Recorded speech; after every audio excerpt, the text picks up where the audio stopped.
ഒറ്റ ചിന്തയും ബാക്കി വയ്ക്കാൻ പാടില്ല. നിർബന്ധിച്ചൊരു ചിന്തയിൽ നിന്ന് വിടുവിപ്പിക്കാനും പാടില്ല.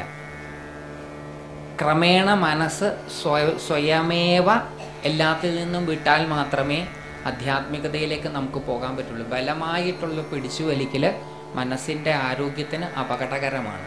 അതുകൊണ്ട് മനസ്സിനെ യാതൊരു രീതിയിലും നമ്മൾ നിർബന്ധിക്കാൻ പോകുന്നില്ല. പതുക്കെ അതിനെ വശീകരിക്കാനാണ് പോകുന്നത്. അപ്പം മനസ്സിൽ ചിന്തകളൊന്നുമില്ല. നിങ്ങൾ അങ്ങോട്ടും ഇങ്ങോട്ടും എന്തെങ്കിലും പറഞ്ഞുകൊണ്ടിരിക്കുന്നതിനിടയിലാണ് ഞാൻ കയറി നമസ്കാരം പറഞ്ഞതെങ്കിൽ പറയാനുള്ളതൊക്കെ തിരിച്ചു പറയാം. ഇങ്ങോട്ടും എന്തെങ്കിലും പറയാനുണ്ടെങ്കിൽ അത് മുഴുമിപ്പിക്കാം. കണ്ണെന്തെങ്കിലും കാണാൻ ആഗ്രഹിച്ചു കൊണ്ടിരിക്കുന്നതിനിടയിലാണ് ഞാൻ സംസാരിച്ചു തുടങ്ങിയതെങ്കിൽ അത് നിങ്ങൾക്ക് കണ്ട് മതിയാക്കാം. കാരണം ഇനിയും കുറച്ച് നേരത്തേക്ക് ബാക്കിയുള്ള കാര്യങ്ങളിൽ നിന്നെല്ലാം നമ്മൾ പതുക്കെ വിടാൻ പോവാണ്. നമ്മൾ ആദ്യം ഒരു ചെറിയ ധ്യാനം നടത്തും, വളരെ ചെറിയൊരു ധ്യാനം, നാമജപം. പിന്നെ നമ്മളെല്ലാവരും കൂടി ഒരു 1-1.5 മണിക്കൂർ നേരത്തെ ധ്യാനം, ഉച്ചയ്ക്ക് ഒരു ചെറിയ ആഹാരം. അത് കുറച്ചേ കഴിക്കാൻ പാടുള്ളൂ. എല്ലാ ദിവസവും സുഭിക്ഷമായിട്ട് കഴിക്കുന്നവരാണ് നമ്മൾ. ഇന്നൊരു ദിവസം പകുതി വയറേ നിറയാൻ പാടുള്ളൂ. അതായത് വിശക്കാൻ പാടില്ല. വിശന്നാൽ മാത്രമേ കഴിക്കണ്ടൂ. വിശന്നാൽ പകുതിയെ കഴിക്കാൻ പാടുള്ളൂ. പകുതി വയറേ കഴിക്കാൻ പാടുള്ളൂ. അടിച്ച് കയറ്റരുത്. കാരണം ഉച്ചയ്ക്ക് നമുക്ക് വേറെ പണിയുള്ളതാണ്. അപ്പോൾ അല്ലാണ്ട് വയറ് നിറഞ്ഞാൽ ഉറങ്ങിപ്പോകും. അതുകൊണ്ട് പകുതി വയറേ നിറയാൻ പാടുള്ളൂ. ആഹാരത്തിൻ്റെ ചിന്ത വേണ്ട. ഉച്ചയ്ക്ക് ആഹാരമുണ്ട്. അപ്പം അങ്ങനത്തെ യാതൊരു ചിന്തയ്ക്കും ഇന്ന് നമുക്ക് ആവശ്യമില്ല. അപ്പം ഇനി ചിന്തിക്കാൻ ഒന്നുമില്ല എങ്കിൽ പതുക്കെ നമ്മൾ നടുവ് നിവർന്ന് ഇരിക്കണം. നമുക്ക് നടുവ് നിവർന്നിരിക്കുന്നത് കൊണ്ട് പല ഗുണങ്ങളുണ്ട്. 2 ഗുണങ്ങൾ ഉള്ളത് പറയാം. ഒന്ന്, വിട്ടിരിക്കണേ. ഇഷ്ടം പോലെ സ്പേസ് ഉണ്ടാവണം. ഇഷ്ടം പോലെ സ്ഥലം ഉണ്ടല്ലോ. മുമ്പിലിരിക്കുന്നവർക്ക് ഭഗവതി ആദ്യം ദർശനം കൊടുക്കും, പുറകിലിരിക്കുന്നവർക്ക് അവസാനം ദർശനം കൊടുക്കുള്ളൂ എന്നൊന്നുമില്ല. ഭഗവതി ദർശനം കൊടുക്കുകയാണെങ്കിൽ എല്ലാവർക്കും ഒരുമിച്ചായിരിക്കും. അതുകൊണ്ട് എവിടെ ഇരിക്കുന്നു എന്നുള്ളത് നമ്മൾ കെയർ ചെയ്യേണ്ട.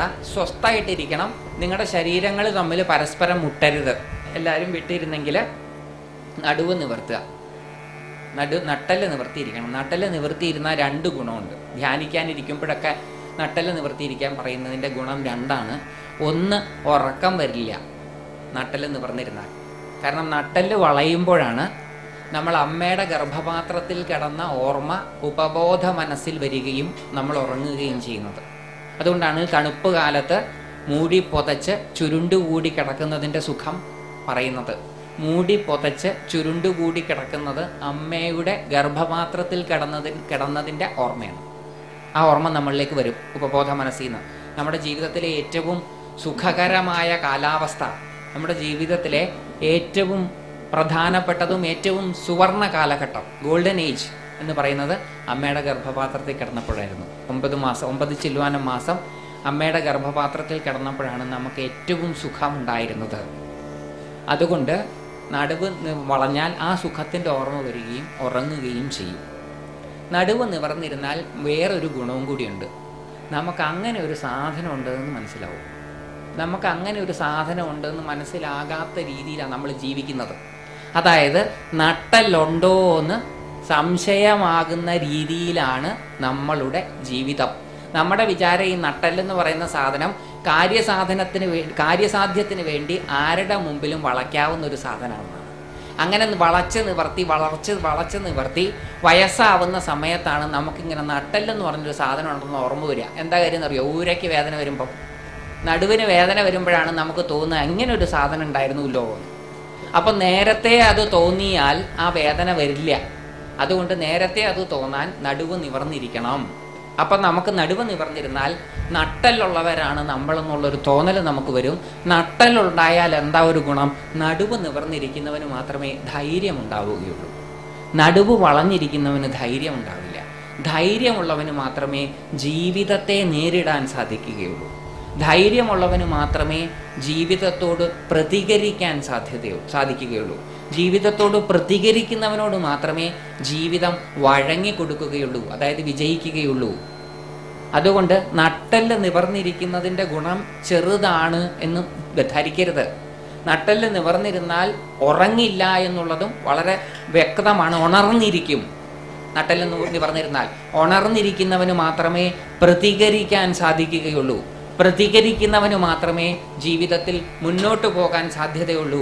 അതുകൊണ്ട് മഹർഷിമാർ പറഞ്ഞു, ധ്യാനിക്കാനിരിക്കുമ്പോഴും പഴയ കാലത്ത് എന്തിനിരിക്കുമ്പോഴും നടുവ് നിവർന്ന് തന്നെ ഇരിക്കണം. ധ്യാനിക്കാൻ മാത്രമല്ല, ജീവിതം മുഴുവൻ ഈശ്വരോന്മുഖമായിട്ടുള്ള പ്രയാണമാണ് എന്നുള്ളത് കൊണ്ട് ജീവിതത്തിൽ നിങ്ങൾ എന്ത് ചെയ്താലും അത് ഈശ്വരനെ കേന്ദ്രീകരിച്ചും ഈശ്വരനോട് അടുക്കാനുള്ളതും ആയതുകൊണ്ട് നടുവ് നിവർന്നു തന്നെ ഇരുന്നാലേ പറ്റൂ. ജീവിതത്തിൽ പ്രതികരിക്കാനും സാധിക്കും. അതുകൊണ്ട് കഴിയുന്നതും നടുവ് നിവർന്ന് എപ്പോഴും ഇരിക്കാൻ ശ്രമിക്കണം. അപ്പോൾ പ്രതികരിക്കാൻ സാധിക്കും, ഉറക്കം വരില്ല. ഇനി നടുവ് നിവർന്നിരുന്ന കുറച്ചൊക്കെ ആദ്യമായിട്ട് നടുവ് നിവർത്തുമ്പോൾ ഒരു ചെറിയ വിഷമമൊക്കെ ഉണ്ടാവും കേട്ടോ. കാരണം നമ്മളെ അങ്ങനെ നടുവ് നിവർത്താനല്ല പഠിപ്പിക്കാറ്, നടുവ് വളയ്ക്കാനാണ് പഠിപ്പിക്കുന്നത് ചെറിയ ക്ലാസ് മുതലേ. അതുകൊണ്ട് ആദ്യമായിട്ടൊക്കെ നടുവ് നിവർന്നിരിക്കുമ്പോൾ ശീലമില്ലാത്തത് കൊണ്ട് കുറച്ച് വേദന ഈ രണ്ടു ഭാഗത്ത് വരും. കാര്യമാക്കണ്ട. നടുവ് നിവർന്നിരുന്ന് കഴിഞ്ഞാൽ ഇനി നിങ്ങൾക്ക് പ്രത്യേകിച്ച് ചിന്തിക്കാനും ഒന്നുമില്ലെങ്കിൽ കണ്ണടയ്ക്കുക. കാരണം ഈ കണ്ണ് തുറന്ന് അങ്ങോട്ടും ഇങ്ങോട്ടും നോക്കുന്നതാണ് മനസ്സ് ചാഞ്ചാടാൻ കാരണം. 5 ജ്ഞാനേന്ദ്രിയങ്ങളിൽ വെച്ച് ഏറ്റവും പ്രധാനപ്പെട്ടതാണ് കണ്ണ്. കണ്ണ് എവിടേക്കാണോ പോകുന്നത് അവിടേക്ക് മറ്റ് ഇന്ദ്രിയങ്ങൾ അനുധാവനം ചെയ്യുമെന്നുള്ളത് കൊണ്ട് കണ്ണിന് സംസ്കൃതത്തിൽ നയനം എന്ന് പേര്. നയനം എന്ന് പറഞ്ഞാൽ മറ്റ് ഇന്ദ്രിയങ്ങളെ നയിക്കുന്നതെന്തോ അത്. അതുകൊണ്ട് മറ്റ് ഇന്ദ്രിയങ്ങളെ ക്ഷോഭിപ്പിക്കുന്നത്, പ്രക്ഷുബ്ധമാക്കുന്നത് കണ്ണ്. അതുകൊണ്ടാണ് മഹർഷിമാർ കണ്ണിനെ എപ്പോഴും ആദ്യം നിയന്ത്രിക്കുന്നത്. കണ്ണിനെ നിയന്ത്രിക്കാൻ 3 വഴി. ഒന്ന്, ബാഹ്യ കേന്ദ്രങ്ങളിൽ ഏതെങ്കിലും ഒന്നിൽ കണ്ണ് കേന്ദ്രീകരിക്കാം. അത് വിളക്കാകാം, ഭഗവതിയുടെ പടമാകാം, അമ്പലങ്ങളാകാം, എവിടെ വേണമെങ്കിലും ആകാം. അവിടേക്ക് നമ്മുടെ കണ്ണ് കേന്ദ്രീകരിക്കുമ്പം നമ്മുടെ കണ്ണ് നിശ്ചലമാവും. അതൊരു വഴി, ബാഹ്യ ഉപകരണത്തിൽ. അല്ലെങ്കിൽ നമ്മുടെ ശരീരത്തിൻ്റെ നട്ടെല്ലിൻ്റെ ഭാഗങ്ങളിൽ എവിടെയെങ്കിലും നാഭി, ഹൃദയം, കണ്ഠം, ഭ്രൂമധ്യം, ഈ കേന്ദ്രങ്ങളിൽ എവിടെയെങ്കിലും കണ്ണ് കേന്ദ്രീകരിക്കുക. കണ്ണപ്പോൾ പതുക്കെ ചിലപ്പോൾ ഇങ്ങനെ താഴോട്ടാവും, ചിലപ്പോൾ മുകളിലോട്ടാവും. താഴോട്ടായാലും മുകളിലോട്ടായാലും ആ പ്രത്യേക ദിശയിലേക്കാണെന്ന് സങ്കല്പിച്ച് കേന്ദ്രീകരിക്കുക. അത് സൂക്ഷിച്ച് വേണം. കാരണം ആ കണ്ണിൻ്റെ മസിലുകൾക്ക് ക്ഷീണം വരാനുള്ള സാധ്യത അവിടെ ഉണ്ടാകാം. 3ാമത്തെ വഴി കണ്ണടയ്ക്കുക എന്നുള്ളതാണ്. അതിൽ നമ്മളെ സംബന്ധിച്ചിടത്തോളം ഏറ്റവും എളുപ്പമായിട്ടുള്ളത് കണ്ണടയ്ക്കുക എന്നുള്ളതാണ്. അതുകൊണ്ട് കണ്ണിനെ കേന്ദ്രീകരിക്കാൻ കണ്ണ് അടയ്ക്കുക. കണ്ണടച്ചതിന് ശേഷം ദീർഘമായി, നിശ്ചലമായി, നിശബ്ദമായി 3 പ്രാവശ്യം ശ്വാസോച്ഛ്വാസം ചെയ്യുക. ശബ്ദം കൂടാതെ, കഴിയുന്നതും നെഞ്ചും കൂടി ചലിപ്പിക്കാതെ ദീർഘമായിട്ട് അകത്തോട്ട് ശ്വാസം എടുക്കുകയും പുറത്തേക്ക് ശ്വാസം വിടുകയും ചെയ്യുക 3 പ്രാവശ്യം. ശ്രദ്ധ പതുക്കെ ഹൃദയ പത്മത്തിലേക്ക് കൊണ്ടുവരിക. 2 സ്തനങ്ങളുടെയും ഇടയിലുള്ള സ്ഥലമാണ് ഹൃദയം, അല്ലാണ്ട് ഹാർട്ടിൻ്റെ സ്ഥലമല്ല. 2 സ്തനങ്ങളുടെയും നടുക്ക് പുറകിലോട്ട് മാറി, നട്ടെല്ലിൻ്റെ അടുത്തേക്ക് 2 സ്തനമധ്യത്തിൽ പുറകിലോട്ട് മാറിയിട്ടാണ് ഹൃദയത്താമര. ആ ഹൃദയത്താമരയിലേക്ക് ശ്രദ്ധ പതുക്കെ കേന്ദ്രീകരിക്കുക. കണ്ണ് തുറക്കരുത്, കണ്ണടച്ചുകൊണ്ട്. ആ ഹൃദയത്താമരയുടെ കർണികാമധ്യത്തിൽ, ഹൃദയത്താമരയുടെ നടുക്ക് ഒരു ചുവന്ന ബിന്ദുവായിട്ട് ഒരു ചുവന്ന പൊട്ട് നാം ശ്രദ്ധിക്കും തോറും വികസിക്കുന്നതായിട്ട് കാണാം. ആ ബിന്ദു ചെറുതായിട്ട് വലുതാവുകയാണ്, കുറേശ്ശെയായിട്ട് വലുതാവുകയാണ്. ആ ബിന്ദു ഒരു ഗോളമായി തീർന്ന് ആ ഗോളം പതുക്കെ വലുതായി അത് വലുതാകുമ്പോൾ നമ്മുടെ ആന്തരിക അവയവങ്ങളും അന്തരീന്ദ്രിയങ്ങളും അതിൽ ലയിക്കുന്നതായിട്ട് കാണണം. നമ്മുടെ ഹൃദയം, ശ്വാസകോശങ്ങൾ, കരള്, വൻകുടൽ, ചെറുകുടൽ, വൃക്കകൾ, തൊണ്ട, നാക്ക്, മൂക്ക്, കാത്, കണ്ണ്, തലച്ചോറ്, ഇതെല്ലാം ആ പ്രകാശത്തിൽ ലയിച്ചു ചേർന്ന് നമ്മുടെ തൊലിസഞ്ചിക്കകത്ത് നിറഞ്ഞു നിൽക്കുന്ന പ്രകാശമായിട്ട് ആ ദേവിയെ കാണണം. വീണ്ടും ആ പ്രകാശം വികസിക്കുമ്പോൾ തൊലിയും അതിൽ ലയിച്ചു ചേർന്ന് നമ്മുടെ ശരീരത്തിൻ്റെ രൂപത്തിൽ നാം ഇരിക്കുന്ന സ്ഥലത്ത് ആ ദേവി ഇരിക്കുന്നു എന്ന് കാണണം. വീണ്ടും അത് വലുതാവുകയാണ്. അത് വലുതാകുമ്പോൾ ഈ ക്ഷേത്രവും ക്ഷേത്രത്തിൻ്റെ ചുറ്റുപാടുള്ള സ്ഥലങ്ങളും ഈ ക്ഷേത്രം ഇരിക്കുന്ന ഗ്രാമം, അതിലെ ഗ്രാമവാസികൾ, അതിലെ പക്ഷിമൃഗാദികൾ, അതിലെ സസ്യലതാദികൾ, സകല സ്ഥാവര ജംഗമ വസ്തുക്കൾ എല്ലാം അതിൽ ലയിച്ചു ചേർന്ന് അതങ്ങനെ വലുതാവുകയാണ്. വലിയൊരു പ്രകാശഗോളമായിട്ട് അതെങ്ങനെ മാറുകയാണ്. അതങ്ങനെ വലുതായിക്കൊണ്ടിരിക്കുന്നതിനിടയിൽ ഞാൻ എൻ്റേത്, എനിക്കുള്ളത്, എനിക്കറിയാവുന്നത്, ഞാൻ അറിഞ്ഞുകൊണ്ടിരിക്കുന്നത്, ഞാൻ അറിയാൻ പോകുന്നത്, ഞാൻ അറിയാതെ പോയത്, എനിക്കൊരിക്കലും അറിയാൻ സാധിക്കാതെ പോകുന്നത്, ഇതെല്ലാം അതിൽ ലയിച്ചു ചേർന്നത് അങ്ങനെ വലുതാവുകയാണ്. അതങ്ങനെ വലുതാകുമ്പോൾ സപ്തസാഗരങ്ങളും സപ്തഭൂഖണ്ഡങ്ങളും അതിൽ ലയിച്ചു ചേർന്ന് ആ പ്രകാശം ഭൂമിയോളമായി ഭൂമിയുടെ ഭ്രമണപഥത്തിൽ സൂര്യനെ ചുറ്റിയും സ്വയം കറങ്ങിയും ആ മഹാദേവി നിലകൊള്ളുന്നു. അത് വീണ്ടും വികസിക്കുമ്പോൾ ചന്ദ്രനും സൗരയൂഥത്തിലെ മറ്റ് ഗ്രഹങ്ങളും അവയുടെ ഉപഗ്രഹങ്ങളും സൂര്യനും അതിൽ ലയിച്ചു ചേർന്ന് സൗരയൂഥത്തോളമായി അത് പാലാഴിയുടെ, സോളാർ ഗാലക്സിയുടെ മടിത്തട്ടിൽ സ്ഥിതി ചെയ്യുന്നു. വീണ്ടും ആ പ്രകാശസ്വരൂപിണി വികസിക്കുമ്പോൾ പാലാഴിയിലെ മറ്റനേകം സഹസ്രം നക്ഷത്രജാലങ്ങളെ അവയുടെ ഗ്രഹോപഗ്രഹങ്ങളോടുകൂടി ലയിപ്പിച്ച് പാലാഴിയോളമായി അനന്തവിസ്താരമുള്ള മഹാപ്രപഞ്ചത്തിൽ ആ മഹാബിന്ദു വിരാജിക്കുന്നു.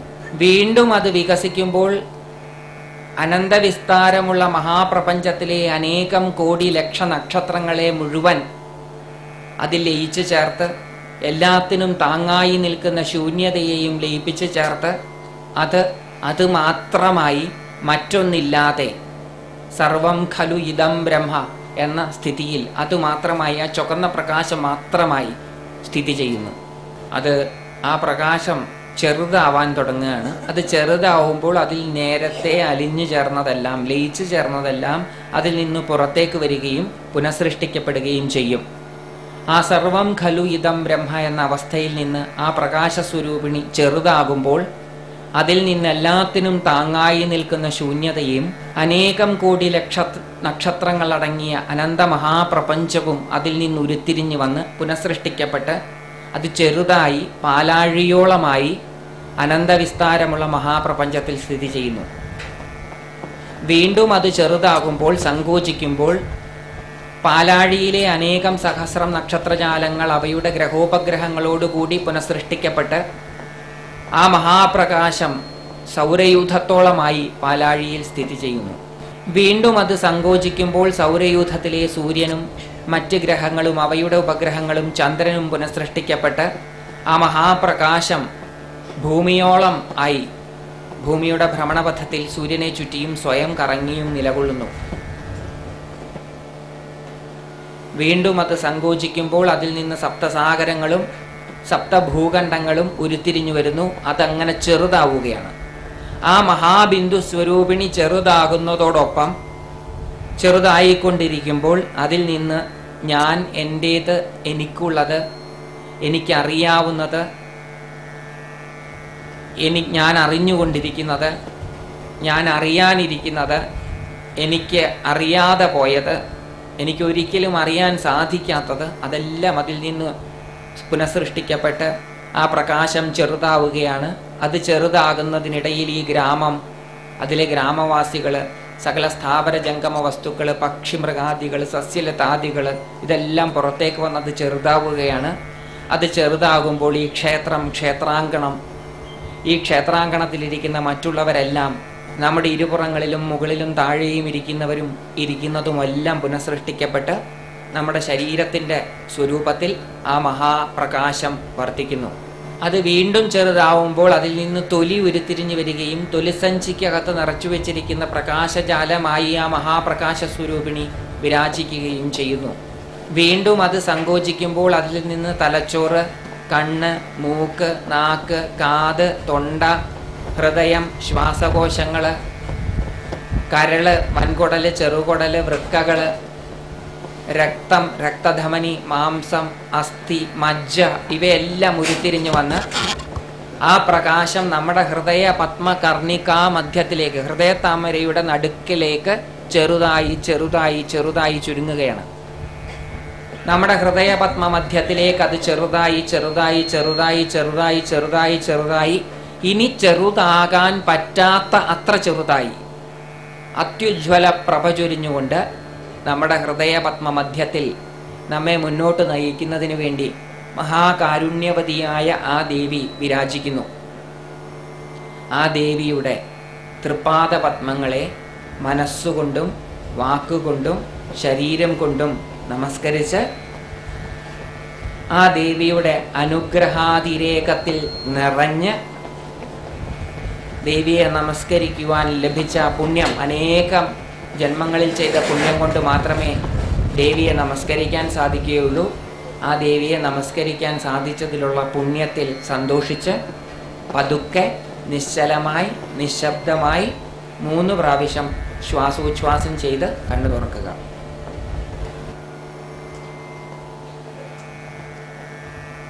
ആദ്യമായിട്ടാണ് നമ്മൾ ഈ ധ്യാനം ചെയ്യുന്നതെങ്കിൽ കുറേശ്ശെ പ്രയാസങ്ങൾ വരും. അതൊന്നും സാരാക്കാനില്ല. അപ്പോൾ 1-2 കാര്യങ്ങൾ നമ്മൾ ശ്രദ്ധിക്കേണ്ടതുണ്ട്. മൊബൈലുകൾ സ്വിച്ച് ഓഫ് ചെയ്യാത്തവരുണ്ടെങ്കിൽ അത് ദയവ് ചെയ്ത് സ്വിച്ച് ഓഫ് ചെയ്യണം. കാരണം ഒരാൾ സ്വിച്ച് ഓഫ് ചെയ്യാതിരുന്നാൽ അത് ചെയ്ത അനവധി ആൾക്കാർക്ക് ബുദ്ധിമുട്ടുണ്ടാവും. കാരണം ഒരു പക്ഷേ ഇതിൽ വളരെ ശ്രദ്ധിച്ച് ഓഫ് ചെയ്ത് ഇതിൽ ലയിക്കുന്ന ആൾക്കാർക്ക് മൊബൈൽ സ്വിച്ച് ഓഫ് ചെയ്യാത്തവരുടെ മൊബൈൽ ശബ്ദിച്ചാൽ ബുദ്ധിമുട്ടാകും എന്നുള്ളത് കൊണ്ട് ഭൂരിപക്ഷത്തെ ബുദ്ധിമുട്ടിക്കാൻ ന്യൂനപക്ഷത്തിന് അവകാശമില്ല എന്നുള്ളത് കൊണ്ട് രാഷ്ട്രീയത്തിലാണ് തിരിച്ച്. ഇവിടെ അങ്ങനെയല്ല. രാഷ്ട്രീയത്തിലെ ന്യൂനപക്ഷത്തിനെ ബുദ്ധിമുട്ടിക്കാൻ ഭൂരിപക്ഷത്തിന് അവകാശമില്ല. ഇവിടെ അങ്ങനെയല്ല. ഭൂരിപക്ഷത്തിനെ ബുദ്ധിമുട്ടിക്കാൻ ന്യൂനപക്ഷത്തിന് അവകാശമില്ല എന്നുള്ളത് കൊണ്ട് മൊബൈലുകൾ നിർബന്ധമായിട്ടും സ്വിച്ച് ഓഫ് ചെയ്തിരിക്കണം, അല്ലെങ്കിൽ സൈലൻ്റ് ആക്കിയിരിക്കണം. വേറൊരാളെ ശല്യപ്പെടുത്താനുള്ള അവകാശം നമുക്കില്ല. കാരണം ഇന്നത്തെ ദിവസം നമ്മൾ ഇതിനു വേണ്ടി നീക്കി വെച്ചതാണ് എന്ന സങ്കല്പത്തിലാണ് ഇവിടെ വന്നത്. അതുകൊണ്ടാണ് ഇത്ര കർശനമായിട്ട് പറയുന്നത്. അതേപോലെ തന്നെ നമ്മൾ ധ്യാനിച്ചു കൊണ്ടിരിക്കുന്നതിനിടയിൽ സംസാരിക്കാൻ പാടില്ല. കുട്ടികളോടും കൂടിയാണ് ഈ പറയുന്നത്. അപ്പോൾ അത് നിർബന്ധമാണ്. കാരണം നമ്മൾ വളരെ പ്രധാനപ്പെട്ട ഒരു സംഗതിയാണ് ചെയ്യാൻ പോകുന്നത്. അപ്പോൾ അതിനെ അർഹിക്കുന്ന ഗൗരവത്തോടു കൂടി അത് ചെയ്താലേ ശരിയാവുള്ളൂ, അല്ലെങ്കിൽ അത് ശരിയാവില്ല. തമാശയ്ക്കല്ല നമ്മൾ ചെയ്യുന്നത് എന്നർത്ഥം. അപ്പം ഇത്രയും കാര്യങ്ങൾ. ഇനി നമുക്ക് പതുക്കെ നമ്മുടെ മറ്റു കാര്യങ്ങളിലേക്ക് കയറാം. ഇതെന്തിനാണ് ഇതൊക്കെ ചെയ്യുന്നത്? എന്തിനാണ്? അതൊരു വലിയ കാര്യമാണല്ലോ. ഇതൊന്നും ചെയ്തില്ലെങ്കിൽ എന്താ കുഴപ്പം? ഒരു പക്ഷേ നിങ്ങൾ ഇത് ചെയ്യാനാണോ ഇന്നിവിടെ വന്നതെന്നും എനിക്കറിയില്ല. ആയിരിക്കണം. കാരണം അങ്ങനെയാണ് നോട്ടീസിലും ഉണ്ടായിരുന്നത്. നമ്മളുടെ ഇന്നത്തെ ഒരു ദിവസം ഒരുപാട് പ്രഭാഷണങ്ങൾ നമ്മൾ കേട്ടതാ. ഒരുപാട് കാര്യങ്ങൾ നമുക്കറിയാം. ഈ കാര്യങ്ങളെല്ലാം നമ്മുടെ ജീവിതത്തിൽ അനുഭവിക്കാൻ സാധിക്കുന്നില്ലെങ്കിൽ ഇത് അറിഞ്ഞതുകൊണ്ട് എന്താ കാര്യം? ഒരുപാട് കാര്യങ്ങൾ അറിയുന്നതിലല്ല, അറിഞ്ഞത് അനുഭവിക്കുന്നതിലാണ് കാര്യം. അപ്പം ഇന്നത്തേത് നമ്മളുടെ അനുഭവത്തിലേക്കുള്ള ഒരു ചെറിയ വഴി തുറക്കലാണ്. നമ്മളത് അറിഞ്ഞതും കേട്ടതും ഒക്കെ നമ്മുടെ ജീവിതത്തിൽ അനുഭവിപ്പിക്കാനുള്ള ഒരു ശ്രമമാണ് നടക്കുന്നത്. അനുഭവിക്കുമോ എന്നുള്ളത് ഈശ്വരൻ്റെ അനുഗ്രഹമാണ്. അനുഭവിക്കാൻ നമ്മൾ ശ്രമിക്കുകയാണ്. എന്തിനാ ഇതൊക്കെ ചെയ്യണേ? ഇതൊക്കെ ചെയ്തില്ലെങ്കിൽ ഇപ്പം എന്താ കുഴപ്പം? ഇതൊന്നും ചെയ്യാത്ത ഇന്നത്തെ ദിവസം എന്തൊക്കെ കാര്യങ്ങൾ വേറെ ചെയ്യാണ്ട് അതൊക്കെ ഉപേക്ഷിച്ച് ഇവിടെ വന്നത് എന്തിനാ? അപ്പം എന്തെങ്കിലും ഒരു പ്രയോജനം ഉണ്ടാകണം. ഒരു പ്രയോജനവും ഇല്ലാത്ത പണിക്ക് ആരും മുതിരാറില്ല. ഇത് ന്യായസൂത്രകാരൻ പറഞ്ഞതാണ്. ഇന്നും ഇന്നലെയും പറഞ്ഞതല്ല. നൂറ്റാണ്ടുകൾക്ക് മുമ്പ് ഈ നാട്ടിലുണ്ടായിരുന്ന മഹർഷിമാർ പറഞ്ഞു, പ്രയോജനമനുദ്ദിശ്യ മന്ദോപിന പ്രവർത്തതേ. പ്രയോജനം ഉദ്ദേശിക്കാതെ മന്ദബുദ്ധിയായിട്ടുള്ള ഒരാൾ പോലും ഒന്നും ചെയ്യുന്നില്ല. പ്രയോജനം ഉദ്ദേശിക്കാതെ ആരും ഒന്നും ചെയ്യുന്നില്ല. ആധുനിക മനഃശാസ്ത്രജ്ഞനായിട്ടുള്ള സിഗ്മണ്ട് ഫ്രോയിഡും അത് തന്നെ സമ്മതിക്കുന്നു. അദ്ദേഹം പറയുന്നത്, നമ്മളൊരു തമാശ പറയുകയാണെങ്കിൽ, തമാശ പറഞ്ഞിട്ട് നമ്മൾ പറയും വെറുതെ പറഞ്ഞതാട്ടോ, ഒന്നും ഉദ്ദേശിച്ച് പറഞ്ഞതല്ല എന്ന് നമ്മൾ പറയുമെങ്കിലും ഫ്രോയിഡ് പറയുന്നു, വെറുതെ ഒരു തമാശ ആരും പറയില്ല. ഒരു തമാശ പറഞ്ഞിട്ടുണ്ടെങ്കിൽ അതിൻ്റെ പിന്നിലൊരു ഉദ്ദേശം ഉണ്ടാകും. നമ്മുടെ നാവിൻ തുമ്പത്ത് ചില വാക്കുകൾ വന്നിട്ട് നമ്മൾ പറയാറുണ്ട്, എൻ്റെ നാക്കിൻ്റെ അറ്റത്തുണ്ട് പക്ഷെ മറന്നുപോയി. ഓർമ്മയുണ്ട് എന്നാൽ ഓർമ്മയില്ല. അങ്ങനത്തെ സന്ദർഭങ്ങൾ നമുക്ക് ജീവിതത്തിൽ ഒരുപാട് സംഭവിക്കാറുണ്ട്. അത് നമ്മൾ വിചാരിക്കും അതിനൊരു കാരണമില്ല എന്ന് വിചാരിക്കും. ആധുനിക മനഃശാസ്ത്രജ്ഞന്മാർ പറയുന്നത് ആ മറവിക്കകത്തും ഒരു കാരണമുണ്ട്. നമ്മൾ സംസാരിച്ചു കൊണ്ടിരിക്കുമ്പം ചിലപ്പം നമ്മളുടെ നാക്ക് പിഴച്ച് വാക്കു മാറി വാചകത്തിൻ്റെ അർത്ഥം മാറാറുണ്ട്. നമ്മൾ എന്നിട്ട് ക്ഷമ പറഞ്ഞ് ഞാൻ അതല്ല ഉദ്ദേശിച്ചതെന്ന് പറയാറുണ്ട്. നാക്കിൻ്റെ പിഴ ഉദ്ദേശിച്ചു കൊണ്ടാണെന്നാണ് ആധുനിക ശാസ്ത്രജ്ഞന്മാർ പറയുന്നത്. ഉപബോധ മനസ്സിൻ്റെ പ്രേരണയാണെന്നത്തെ അത്. അപ്പോൾ ഒരു നാക്കിന്റെ പിഴയും ഒരു മറവിയും ഉദ്ദേശത്തോടു കൂടിയാണ് എന്ന ഫ്രോയിഡിന്റെ വാദം ആധുനിക മനഃശാസ്ത്രജ്ഞന്മാർ പറഞ്ഞതാണ്, അത് അംഗീകരിച്ചതാണ്. അതിനും എത്രയോ നൂറ്റാണ്ടുകൾക്ക് മുമ്പ് ഇവിടുത്തെ മനുഷ്യർ പറഞ്ഞു, പ്രയോജനം അനുദ്ദിശ്യ മന്ദോപിന പ്രവർത്തതയെ. പ്രയോജനം ഉദ്ദേശിക്കാത്ത ഒരു കാര്യത്തിനും ആരും ഒന്നും ചെയ്യുന്നില്ല. മഹർഷിമാര് സംസ്കൃതത്തിലാണ് പറഞ്ഞത് എന്നുള്ളത് കൊണ്ടാണ് നമുക്ക് മനസ്സിലാവാതെ പോയത്. അവര് മലയാളത്തിൽ പറഞ്ഞാലും നമുക്ക് മനസ്സിലാവുമോ എന്ന് എനിക്കിപ്പോൾ അറിയില്ല. കാരണം മലയാളം അറിയാവുന്ന മലയാളികൾ അപൂർവമാണ്. ഏത് ഭാഷയിൽ പറഞ്ഞാലാ നമുക്ക് മനസ്സിലാവുക എന്ന് ചോദിച്ചാൽ അതുകൊട്ടും നിശ്ചയമില്ല. കാരണം നമുക്ക് ഏതെങ്കിലും ഭാഷ നന്നായിട്ട് അറിയുമോ എന്ന് ചോദിച്ചാൽ അറിയുമെന്ന് ഉറപ്പിച്ചു പറയാൻ പറ്റില്ല. അങ്ങനത്തെ ഒരു കണ്ടീഷനിലാണ് നമ്മളൊക്കെ ഇപ്പൊ ഇരിക്കണത്. അതുകൊണ്ട് നമ്മുടെ മഹർഷിമാര് പറഞ്ഞു വെച്ചിട്ടുള്ള മഹത്തായ കാര്യങ്ങളൊക്കെ നമുക്ക് അറിയാൻ പറ്റാതെ പോവുകയും, അറിയാൻ പറ്റാതെ പോയപ്പോൾ എന്ത് സംഭവിച്ചു? നമ്മുടെ ജീവിതത്തിലെ പ്രതിസന്ധികളിൽ നമ്മളെ സഹായിക്കുവാൻ അവർക്ക് സാധിക്കാതെ പോവുകയും ചെയ്തു. ജീവിതം വിജയിക്കുന്നത് ആർക്കാ? വലിയ വലിയ വിദ്യാഭ്യാസമുള്ളവർക്കല്ല. ജീവിത വിജയം പ്രതിസന്ധികളെ തരണം ചെയ്യുവാൻ സാധിക്കുന്നവൻ്റെതാണ് ജീവിത വിജയം. നമ്മുടെ ജീവിതത്തിൽ ഉണ്ടാകുന്ന തകർച്ചകളിലും തളർച്ചകളിലും നമ്മളെ മുന്നോട്ട് കൊണ്ടുപോകാൻ സാധിക്കുകയാണെങ്കിൽ ആ ആൾക്കാണ് ജീവിത വിജയം. അല്ലാതെ വലിയ വലിയ ഡിഗ്രികളും വലിയ വലിയ ഉദ്യോഗങ്ങളും ഉള്ളവർക്കുള്ളതല്ല ജീവിത വിജയം. ജീവിത വിജയം എന്താ? ജീവിതത്തിൽ വിജയിക്കുക എന്ന് പറഞ്ഞാൽ എന്താ? വലിയ വീട്, കുറെ പറമ്പ്, കുറെ പണം, അതാണോ? അല്ല. ജീവിത വിജയം എന്ന് പറഞ്ഞാൽ സന്തോഷമാണ്. സന്തോഷമാണ് ജീവിത വിജയം. ജീവിതത്തിൽ സന്തോഷിക്കാൻ സാധിക്കുക എന്നുള്ളതാണ് വിജയിക്കുക. ആർക്കാണ് വിജയം ഉണ്ടാവുക? പ്രതിസന്ധികളെ തരണം ചെയ്യുവാൻ സാധിക്കുന്നവന്.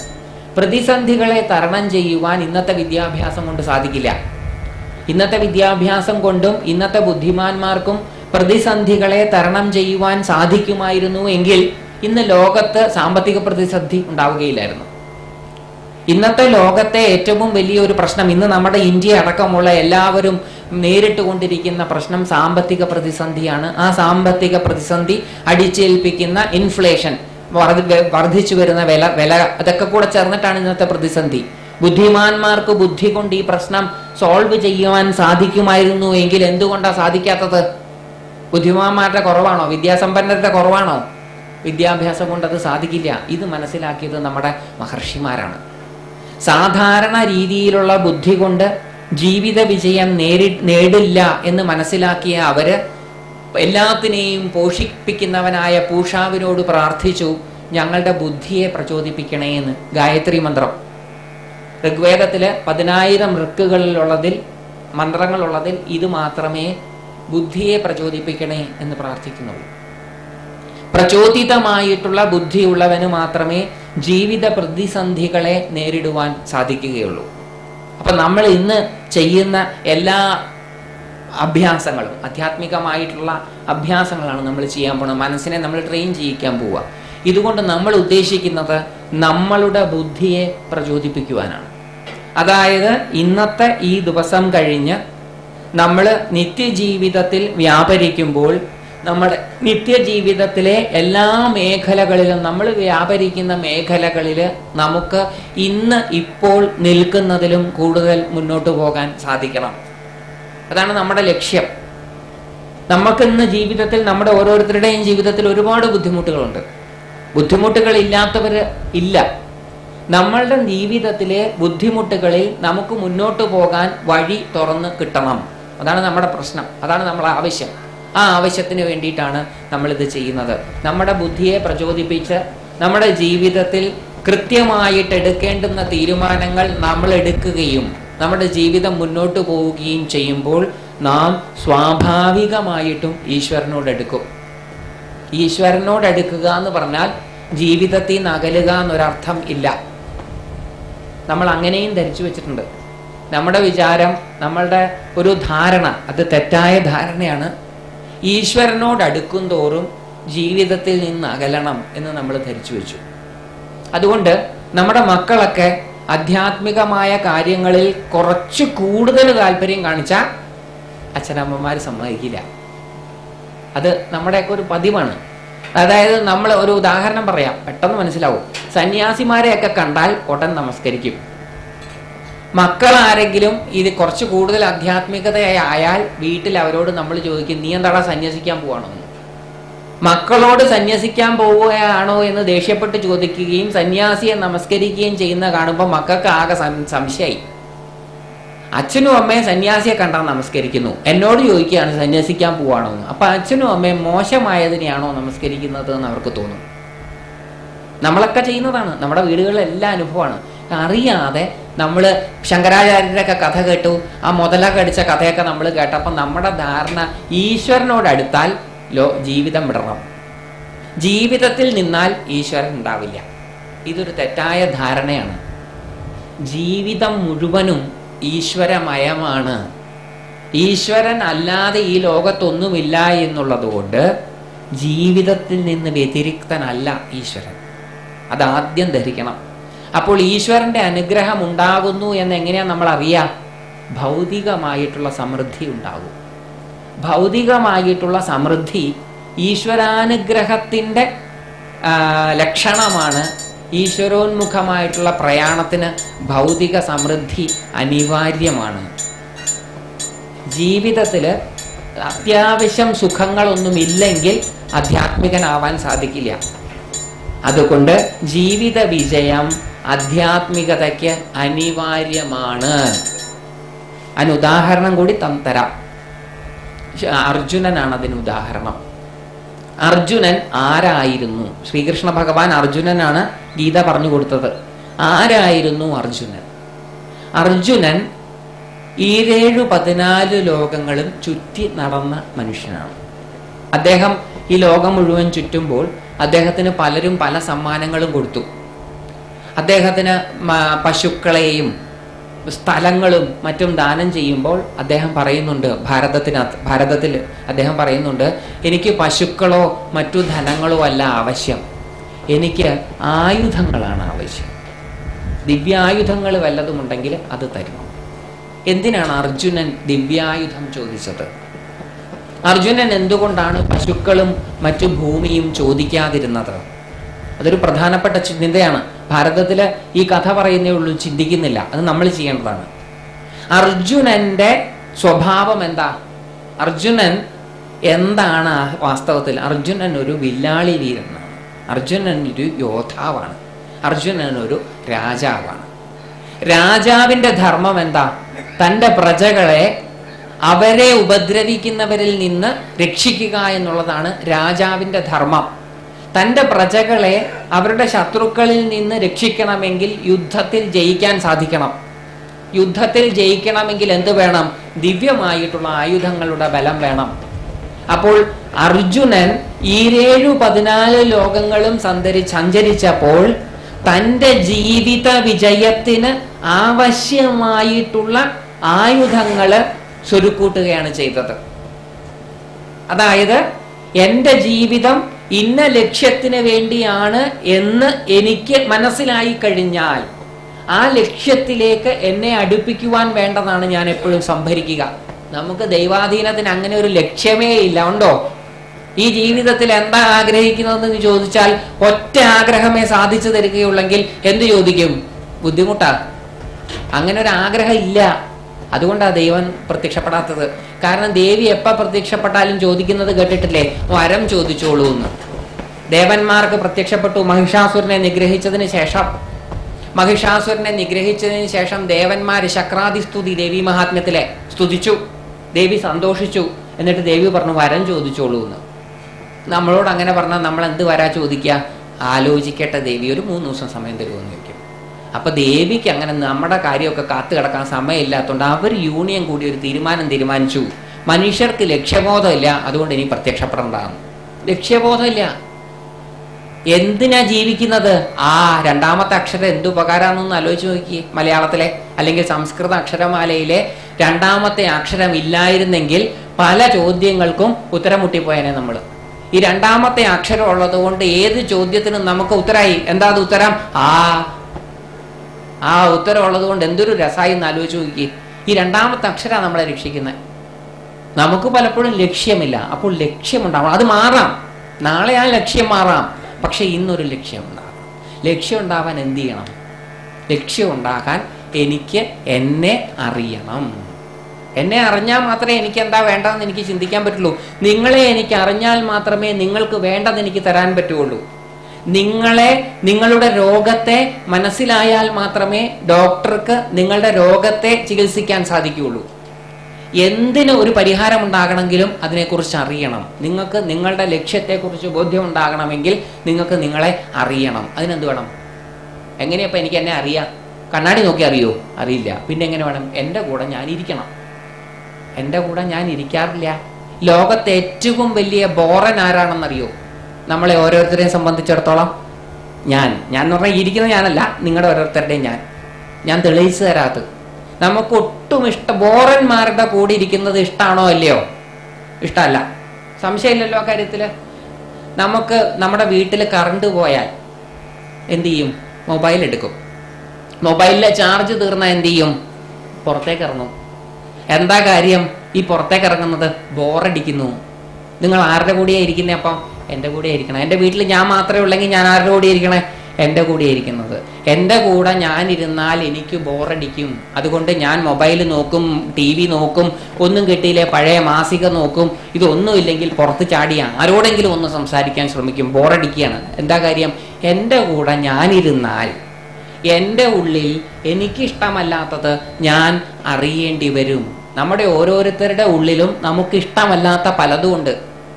നമ്മളെ പറ്റിയൊക്കെ നമുക്കുള്ള ധാരണ വളരെ വലുതാ. വാസ്തവം അതല്ല. നമ്മുടെ ഉള്ളിൽ നമ്മൾ ഇഷ്ടപ്പെടാത്ത ഒരു നമ്മളുണ്ട്. ആ നമ്മുടെ കൂടെ ഇരിക്കാൻ നമുക്ക് ഇഷ്ടമല്ല. നമ്മുടെ കൂടെ ഇരുന്നാൽ നമുക്കിഷ്ടമല്ലാത്ത നമ്മുടെ ഭാഗങ്ങൾ നമുക്ക് മനസ്സിലാവുകയും നമുക്ക് ബോറടിക്കാൻ തുടങ്ങുകയും ചെയ്യും. അപ്പം നമ്മുടെ കൂടെ നമ്മൾ ഇരിക്കണം. കുറച്ചു നേരമെങ്കിലും വെറുതെ ഇരിക്കുക. ഉറങ്ങല്ല ചെയ്യുക, വെറുതെ ഇരിക്കണം. അങ്ങനെ ഇരിക്കുമ്പോൾ നമുക്ക് നമ്മളുടെ ഉള്ളിലുള്ള പല ആഗ്രഹങ്ങളും ഇഷ്ടാനിഷ്ടങ്ങളും മനസ്സിലാവും. ആ മനസ്സിലാവലിലൂടെയാണ് നമ്മുടെ ലക്ഷ്യം നമുക്ക് ബോധ്യപ്പെടുക. ഇതൊക്കെ കുറച്ച് പണിയുള്ള കാര്യമാണ്, എളുപ്പമല്ല. ഇതൊക്കെ ഇനി അങ്ങോട്ടും ശീലിക്കാവുന്നതാണ്. ഇടയ്ക്ക് വെറുതെ ഇരിക്കുമ്പം ഒന്ന് നിങ്ങളുടെ ഉള്ളിലേക്ക് നോക്കുക. നിങ്ങളുടെ ഇഷ്ടാനിഷ്ടങ്ങളെ മനസ്സിലാക്കാൻ ലക്ഷ്യം അപ്പോഴാണ് കിട്ടുക. ആ ലക്ഷ്യത്തിലേക്ക് എത്തുവാനുള്ള ആയുധങ്ങൾ സ്വരുക്കൂട്ടണം. അങ്ങനെ സ്വരുക്കൂട്ടിയ ആളാണ് അർജുനൻ. അർജുനൻ പാശുപതം എന്നൊരു ദിവ്യാസ്ത്രത്തെക്കുറിച്ച് കേൾക്കുകയും അതിന് തപസ് ചെയ്യുകയും ഈശ്വരൻ പ്രത്യക്ഷനാകേണ്ടി വരികയും ചെയ്തു. തൻ്റെ ലക്ഷ്യത്തിലെത്തുവാൻ, ലക്ഷ്യബോധമുള്ള ഒരു മനുഷ്യന് തൻ്റെ ലക്ഷ്യത്തിലെത്തുവാൻ ആവശ്യമായിട്ടുള്ള കാര്യങ്ങൾ കിട്ടണമെന്നാഗ്രഹിച്ചാൽ അത് കൊണ്ടുതരാൻ ഈശ്വരൻ അവതരിച്ചേ പറ്റൂ. അതാണ് ആ കഥകളുടെയൊക്കെ പൊരുളതാണ്. അല്ലാണ്ട് വെറുതെ കഥകൾ പറയല്ല. അർജുനൻ പരമേശ്വരനെ തപസ് ചെയ്തത് ജീവിതം സുഖകരാകാനല്ല. അർജുനൻ പരമേശ്വരനെ തപസ് ചെയ്തത് രാജ്യം തിരിച്ചു കിട്ടാനോ ശത്രുക്കൾ നശിക്കാനോ അല്ല. ഇന്ന് നമുക്ക് ശത്രുക്കൾ ഉണ്ടായാൽ ഉടൻ അഘോരഹോമം ചെയ്യും, ശത്രുക്കൾ ഇല്ലാണ്ടാവട്ടെ എന്ന്. ഒക്കെ ഭഗവാന്റെ ഉത്തരവാദിത്തം. എനിക്ക് ശത്രുക്കൾ ഉണ്ടായാൽ അതില്ലാണ്ടാക്കേണ്ടത് ഭഗവാന്റെ ഉത്തരവാദിത്വം. എനിക്ക് രോഗം ഉണ്ടായാൽ അത് ഇല്ലാണ്ടാക്കേണ്ടത് ഭഗവാന്റെ ഉത്തരവാദിത്വം. ഞാൻ കല്യാണം കഴിക്കാതെ നിൽക്കുകയാണെങ്കിൽ എനിക്ക് പെണ്ണിനെ അന്വേഷിച്ച് തരേണ്ടത് ഭഗവാന്റെ ഉത്തരവാദിത്വം. കല്യാണം കഴിക്കാത്ത പെൺകുട്ടികൾക്ക് വരന്മാരെ അന്വേഷിച്ച് തരേണ്ടത് ഭഗവാന്റെ ഉത്തരവാദിത്വം. കല്യാണം കഴിച്ചു കഴിഞ്ഞ് മക്കളുണ്ടായില്ലെങ്കിൽ അത് ഭഗവാന്റെ ഉത്തരവാദിത്വം. കുട്ടികൾ പഠിക്കാതെ ആയാൽ അത് ഭഗവാന്റെ ഉത്തരവാദിത്വം. അപ്പൊ നമുക്കെന്താ പരിപാടി ഈ ലോകത്ത്? നമ്മുടെ ഏതെങ്കിലും ഒരു പുരാണങ്ങളിൽ അങ്ങനെ കാണാൻ സാധിക്കുമോ? അർജുനൻ മഹാദേവനെ തപസ് ചെയ്ത് പ്രത്യക്ഷപ്പെടുത്തിയപ്പോൾ എനിക്ക് ശത്രുക്കൾ ഉണ്ടാകരുതേ എന്ന് പ്രാർത്ഥിച്ചിട്ടില്ല. അർജുനൻ മഹാദേവനെ പ്രത്യക്ഷപ്പെടുത്തിയപ്പോൾ തൻ്റെ മകന് ചിരഞ്ജീവിത്വം ഉണ്ടാകണേ എന്ന് പ്രാർത്ഥിച്ചിട്ടില്ല. നേരെ മറിച്ചിട്ട് അർജുനൻ പ്രാർത്ഥിച്ചത്, ഭഗവാനെ എനിക്ക് പാശുപതം തന്നാലും ആ പാശുപതം കൊണ്ട് ഞാൻ യുദ്ധം ചെയ്തു കൊള്ളാം. തൻ്റെ കഴിവിൽ ആത്മവിശ്വാസമുള്ളവന് മാത്രമേ ആധ്യാത്മികമായിട്ട് മുന്നേറാൻ പറ്റുള്ളൂ. ഇതൊക്കെ നമ്മൾ ശ്രദ്ധിച്ച് കേൾക്കേണ്ടതാണ്. നമ്മൾ ധരിച്ചിരിക്കുന്നത് പോലെ ഭക്തി എന്ന് പറയുന്നത് ഒരു വികാരമല്ലാതെ ഒരു അവസ്ഥയാണ്. ആ അവസ്ഥയിലേക്ക് എത്താൻ കുറച്ച് പണിയുണ്ട്. അപ്പോൾ ആത്മാഭിമാനം ഉണ്ടാകണം. ആത്മാഭിമാനം ഉണ്ടാകണം, ലക്ഷ്യബോധം ഉണ്ടാകണം. ലക്ഷ്യബോധത്തിലേക്ക് പ്രയത്നിക്കുന്നതിനെയാണ് തപസ് എന്ന് വിളിക്കുന്നത്. ആ തപസ്സാണ് നമ്മളിപ്പോൾ ഇന്ന് ചെയ്യാൻ പോണത്. അപ്പോൾ ആ പരമശിവന്റെ അനുഗ്രഹം കൊണ്ട് നമുക്ക് പാശുപതം കിട്ടും. അർജുനൻ അവിടെ ഒറ്റക്കാലിൽ നിന്ന് തപസ് ചെയ്യുകയാണ്, അല്ലെങ്കിൽ ഇരുന്ന് തപസ് ചെയ്യുകയാണ്. പാശുപതം കിട്ടുവാൻ വേണ്ടി ശിവനെ തപസ് ചെയ്യുകയാണ്. കുറച്ചു കാലം കഴിഞ്ഞു. ശിവന് വരാതിരിക്കാൻ പറ്റില്ല. ലക്ഷ്യബോധമുള്ള മനുഷ്യന്റെ ലക്ഷ്യപൂർത്തീകരണത്തിന് ആവശ്യമായ കോപ്പുകൾ കൊണ്ടുതരാൻ ഭഗവാന് വരാതിരിക്കാൻ പറ്റില്ല. ഭഗവാൻ കാട്ടാളനായി, ഭഗവതി കാട്ടാളത്തിയായി. കിരാത ഗൈരാതിമാർ അങ്ങനെ ഉണ്ടാവുന്നത്. അവർ വന്നു, പരീക്ഷിച്ചു, പാശുപതം കൊടുത്തു. അങ്ങനെ പരമശിവനെ പോലും തപസ് ചെയ്ത് പ്രത്യക്ഷപ്പെടുത്തി പാശുപതം വാങ്ങിയ അർജുനനോടാണ് കൃഷ്ണൻ ഗീത പറഞ്ഞു കൊടുക്കുന്നത്. നിസാരക്കാരനോടല്ല ഗീത പറഞ്ഞു കൊടുക്കുന്നത്. ഗീത പറഞ്ഞു കൊടുക്കുന്ന അർജുനൻ ബൃഹന്നളയായിട്ട് വിരാട രാജധാനിയിൽ കഴിയുന്ന കാലത്ത് ഒറ്റയ്ക്ക് ഈ കൗരവപ്പടയെ മുഴുവൻ തോൽപ്പിച്ച ആളാണ്. ഒറ്റയ്ക്ക്, കൂട്ടായിട്ടല്ല. അപ്പോൾ ഒറ്റയ്ക്ക് തോൽപ്പിച്ചയാൾക്ക് അവരെ കാണുമ്പോൾ മുട്ടിടിക്കും എന്നൊക്കെ പറയുന്നത് വെറുതെ അല്ലേ? ഒരു പ്രാവശ്യമല്ല, പല പ്രാവശ്യം കൗരവപ്പടയെ പലതരത്തിൽ തോൽപ്പിച്ച അർജുനന് കുരുക്ഷേത്രത്തിന്റെ നടുവിൽ നിന്ന് കൗരവപ്പടയെ കണ്ടപ്പോൾ മുട്ടിടിച്ചു, ഗാണ്ഡീവം അഴിഞ്ഞു വീണു എന്നൊക്കെ പറയുന്നത് വെറുതെയാണ്. അത് വിറച്ചിട്ടല്ല, പേടിച്ചിട്ടല്ല. വിഷാദയോഗം എന്നാണ് പറഞ്ഞത്, ഭയയോഗമല്ല. വിഷാദം എന്താ? ഭഗവാനെ, എത്ര പ്രാവശ്യം ഞാൻ ഇവരെ തോൽപ്പിച്ചതാ, ഇനി ഇവരെ ഞാൻ തോൽപ്പിക്കണോ എന്നുള്ള ഒരു വിഷാദം. നിങ്ങളെ ഞാൻ ഒരു പ്രാവശ്യം തോൽപ്പിച്ചു, 2 പ്രാവശ്യം തോൽപ്പിച്ചു, 3ാമത്തെ പ്രാവശ്യം തോൽപ്പിച്ചു, പിന്നെ നിങ്ങൾ എൻ്റെ മുമ്പിൽ വന്നു നിൽക്കുമ്പോൾ ഞാൻ എന്താ ചെയ്യുക? ആ ഒരു വിഷാദം. ആ വിഷാദമുള്ള ആൾക്കാണ് ഭഗവാൻ ഗീത പറഞ്ഞു കൊടുക്കുന്നത്. നമുക്കെന്താ ഗീത പറഞ്ഞു തരാൻ ആരും വരാത്തേ? ഇതുപോലൊന്നും നമ്മുടെ ജീവിതത്തിൽ നമ്മൾ ജീവിച്ചിട്ടില്ല. നമ്മുടെ ജീവിതത്തിൽ ലക്ഷ്യബോധം ഉണ്ടായിട്ടില്ല. നമ്മുടെ ജീവിതത്തിൽ ലക്ഷ്യബോധം ഉണ്ടായിട്ട് ആ ലക്ഷ്യത്തിലേക്ക് എത്തുവാനുള്ള സാമഗ്രികൾ സമ്പാദിക്കുവാൻ നമ്മൾ യത്നിച്ചിട്ടില്ല. അതിനുള്ള തുടക്കമാണ് നമ്മളിപ്പോൾ ഇന്ന് ആരംഭിക്കാൻ പോണത്. നമ്മളുടെ ലക്ഷ്യത്തെ കണ്ടെത്തി ആ ലക്ഷ്യത്തിലെത്താൻ നമ്മളെ സഹായിക്കുന്നതിന് വേണ്ട സാധനങ്ങൾ കൊണ്ടുതരാൻ ഈശ്വരന് പ്രത്യക്ഷപ്പെട്ടേ പറ്റൂ. നിങ്ങൾ നോക്കിക്കോളൂ, പുരാണങ്ങളിൽ മുഴുവൻ ഇന്ദ്രാദികളെ തോൽപ്പിക്കണം എന്നുള്ള ഒരൊറ്റ ലക്ഷ്യത്തോടു കൂടി തപസ് ചെയ്ത അസുരന്മാരുടെ മുമ്പിൽ എത്ര പ്രാവശ്യമാണ് ദേവന്മാര് പ്രത്യക്ഷപ്പെട്ട് വരം കൊടുത്തത്? ലക്ഷ്യബോധമുള്ളവന്റെ ലക്ഷ്യപൂർത്തീകരണത്തിന് പ്രത്യക്ഷപ്പെടും ഈശ്വരൻ. അതുകൊണ്ട് നമ്മൾ ആ ലക്ഷ്യബോധം ഉണ്ടാക്കാനും ആ ലക്ഷ്യബോധത്തിലേക്ക് എത്തുവാനുള്ള ആയുധങ്ങൾ ചുരുക്കൂട്ടുവാനും നമ്മുടെ ജീവിതത്തെ പരിപൂർണ വിജയമാക്കി മാറ്റുവാനുമാണ് ഇന്നത്തെ ഒരു ദിവസം ഉപയോഗിക്കുന്നത്. നമുക്ക് വ്യത്യസ്തങ്ങളായിട്ടുള്ള ലക്ഷ്യങ്ങളായിരിക്കാം, അതൊന്നും കുഴപ്പമില്ല. പക്ഷെ നമ്മുടെ മഹർഷിമാര് നമുക്ക് ഒരുപാട് വഴികൾ പറഞ്ഞു തന്നു ഈ ലക്ഷ്യത്തിലേക്ക് എത്താൻ, സന്തോഷത്തിലേക്കെത്താൻ. മാജിക് ഒന്നും അല്ല അത്. അതായത് ഭഗവാൻ ഇങ്ങനെ പ്രത്യക്ഷപ്പെടുന്നു, നമ്മുടെ തലയിൽ കൈവയ്ക്കുന്നു, കുചേലനൊക്കെ കിട്ടിയതുപോലെ വലിയ ഗ്രഹം നമുക്ക് കിട്ടുന്നു. അങ്ങനത്തെ റൊമാൻറ്റിക് കാൽപ്പനികതയൊന്നുമല്ല. നേരെ മറിച്ച് നമ്മുടെ ജീവിതത്തിൽ നാം തന്നെ പ്രയത്നിച്ച് നമ്മുടെ പ്രയത്നത്തെ ലക്ഷ്യത്തിലെത്തിക്കുന്നു. അതാണ്, അവിടെയാണ് ഭക്തിയൊക്കെ വരുന്നത്. അതിലേക്കുള്ള തുടക്കമാണ്. നിങ്ങൾ അങ്ങനത്തെ ആ ഒരു രീതിയിൽ ആധ്യാത്മികതയെ കേട്ടിട്ടുണ്ടാകുമോ എന്ന് എനിക്കറിയില്ല. പക്ഷെ അതാണ് ശരിക്കുമുള്ള ആധ്യാത്മികത. ആധ്യാത്മികതയിൽ ഉത്തരവാദിത്വം മുഴുവൻ ഭഗവാനെ ഏൽപ്പിക്കുന്നതല്ല. ഭഗവാനെ അവിടുത്തെ അനുഗ്രഹം കൊണ്ട് എന്നിൽ നിക്ഷിപ്തമായിട്ടുള്ള ഉത്തരവാദിത്തങ്ങളെല്ലാം നിർവഹിക്കുവാൻ എനിക്ക് സാധിക്കണമേ എന്നുള്ള പ്രാർത്ഥനയാണ് ഭക്തി. ഭഗവാനെ സമർപ്പിക്കുന്നത് അത് വളരെ ഉയർന്ന അവസ്ഥ. അതൊക്കെ പറ്റി നമുക്ക് കുറേശ്ശെ ഈ കഴിയും തോറും ചർച്ച ചെയ്യാം. ഈ കേൾക്കുന്നതിൽ നിങ്ങൾക്കുണ്ടാവുന്ന സംശയങ്ങളും നമുക്ക് ചർച്ചയിലൂടെ പരിഹരിക്കാം. സംശയങ്ങളുണ്ടാവും, കേൾക്കാത്ത കാര്യങ്ങൾ കേൾക്കുമ്പോൾ ഒരു പക്ഷേ സംശയങ്ങളുണ്ടാകാം. പക്ഷേ നമ്മുടെ ഇന്നത്തെ ദിവസം നമ്മൾ ശരിക്കും ഭാരതീയ മഹർഷീശ്വരന്മാർ ആധ്യാത്മികതയെ കണ്ടതുപോലെയാണ് കാണാൻ ശ്രമിക്കുന്നത്, ആത്മാഭിമാനത്തോടുകൂടി. കാരണം ഇതിന് നമുക്ക് വരാൻ സാധിക്കുക എന്നുള്ളത് നമ്മളെ വിളിച്ചു വരുത്തുന്നത് ദേവിയാണ്. ദേവി ക്ഷണിക്കാതെ, ദേവി അനുവദിക്കാതെ നമുക്ക് ദേവിയെ നമസ്കരിക്കാൻ സാധിക്കില്ല. അതുകൊണ്ടാണ് ശങ്കര ഭഗവത്പാദര് സൗന്ദര്യലഹരിയിൽ പറഞ്ഞത് കഥം അകൃത പുണ്യ പ്രഭവതി. ദേവിയെ നമസ്കരിക്കണമെന്നുണ്ടെങ്കിൽ കൃതങ്ങളല്ലാത്ത പുണ്യങ്ങളില്ലാത്തവന് സാധിക്കില്ല. അതായത് അനവധി ജന്മങ്ങളിലെ പുണ്യങ്ങൾ ഉള്ളവന് മാത്രമേ അത് സാധിക്കൂ. നമുക്കൊക്കെ അത് സാധിച്ചിരിക്കുന്നു. നമ്മളൊക്കെ അനവധി ജന്മങ്ങളിലെ പുണ്യം ഉള്ളവരാണ്. അപ്പം ഇനി ആ പുണ്യം ഒന്ന് ഉപയോഗിക്കുക മാത്രമേ നമുക്ക് വേണ്ടൂ. അതാണ് നമ്മൾ ചെയ്യാൻ പോകുന്നത്. അതിലേക്ക് നമ്മൾ നാമം ജപിക്കും. ദേവിയുടെ വ്യത്യസ്ത നാമങ്ങൾ ആവർത്തിച്ച് ജപിക്കും. അതാണ് ഒരു സാധനാക്രമം. നാമം എന്തിനാ ജപിക്കണത്? ആവർത്തിച്ച് ഒരേ നാമം ജപിക്കുന്നത് ചിന്തകളുടെ ബാഹുല്യത്തിൽ നിന്ന് മനസ്സിനെ വേർപെടുത്താനാണ്. മനസ്സ് എന്ന് പറയുന്നത് ചിന്തകളുടെ കൂട്ടായ്മയാണ്. മനസ്സെന്ന് പറയുന്നത് എപ്പോഴും ചിന്തിച്ചുകൊണ്ടിരിക്കുന്നത് കൊണ്ടാണ് അതിന് മനസ്സെന്ന് പറയുന്നത്. അപ്പോൾ എപ്പോഴും ഒരുപാട് ചിന്തകൾ കൊണ്ട് ജടിലമായ നമ്മുടെ മനസ്സിനെ ഒന്ന് ശുദ്ധീകരിക്കാൻ, ഏകമായ ചിന്തയിലേക്ക് കൊണ്ടുവരാൻ നാമം ഉപയോഗിക്കുന്നു. അപ്പം ആ നാമം ജപിക്കും തോറും നമ്മുടെ മനസ്സിൽ നിന്ന് മറ്റുള്ള ചിന്തകൾ അകലുകയും, നാമത്തിൻ്റെ തരംഗം, ഒരു ശബ്ദത്തിനൊരു തരംഗമുണ്ട്. അപ്പൊ നാമത്തിൻ്റെ തരംഗം നമ്മുടെ ശരീരത്തിൻ്റെ ആകെ തരംഗവുമായിട്ട് ചേരുകയും, അങ്ങനെ ചേരുമ്പോൾ ഈശ്വരാനുഗ്രഹം ഉണ്ടാവുകയും ചെയ്യും. കാരണം നാമവും നാമിയും വേറെ വേറെ അല്ലാത്തത് കൊണ്ട്, നാമവും നാമിയും ഒന്നായതുകൊണ്ട്, നാമവും നാമിയും ഒന്നായതുകൊണ്ട്, രാമശബ്ദവും ശ്രീരാമനും ഒന്നായതുകൊണ്ട്, കൃഷ്ണശബ്ദവും ശ്രീകൃഷ്ണനും ഒന്നായതുകൊണ്ട്, ദേവീനാമങ്ങളും ദേവിയും ഒന്നായതുകൊണ്ട്, ദേവിക്ക് ലളിതാ സഹസ്രനാമത്തിൽ ഒരു പേരുമുണ്ട്, നാമപാരായണ പ്രീത. അപ്പോൾ ആ നാമം നമ്മൾ ചൊല്ലുമ്പോൾ നാമവും നാമിയും ഒന്നാണ്. നാമത്തിനൊരു തരംഗ ദൈർഘ്യമുണ്ട്, ഒരു വൈബ്രേഷനുണ്ട്, ഒരു ഫ്രീക്വൻസി ഉണ്ട്.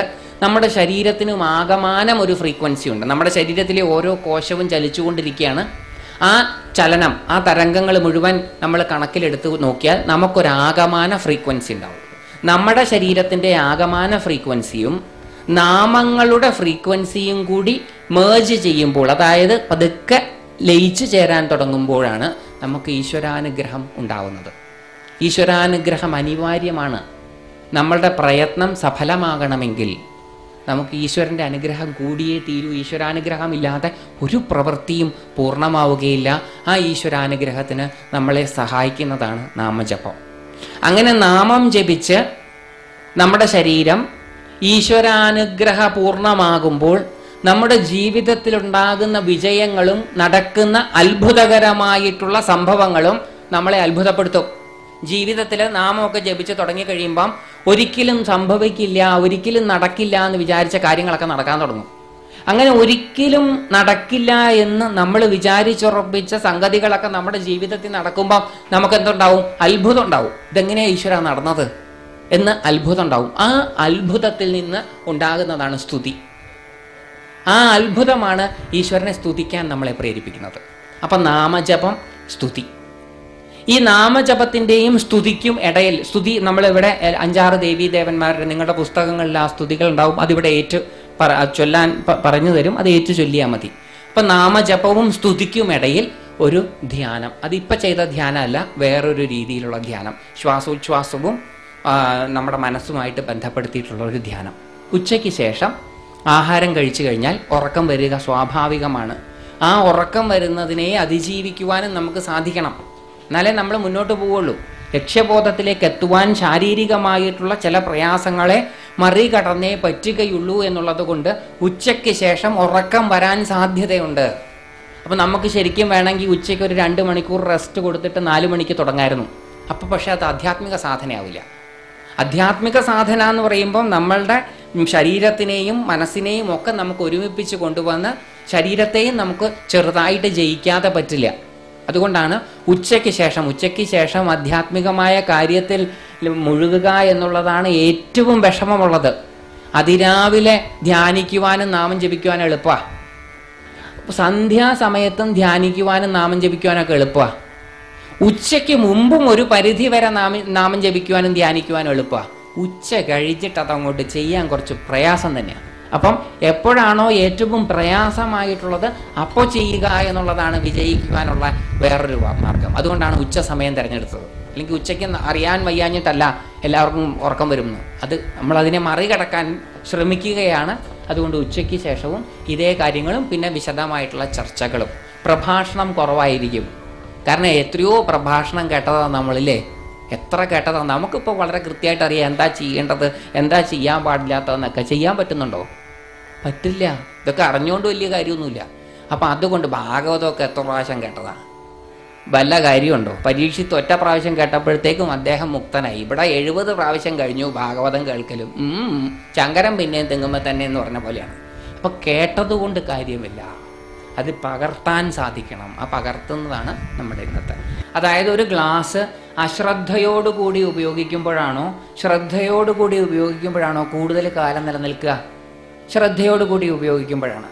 ഒരു ഗ്ലാസ് മാത്രമല്ല, ജീവിതത്തിൽ എന്തും ശ്രദ്ധയോടുകൂടി ഉപയോഗിക്കുമ്പോൾ അതിൽ നിന്നുള്ള ഫലം നമുക്ക് കൂടുതൽ കിട്ടും.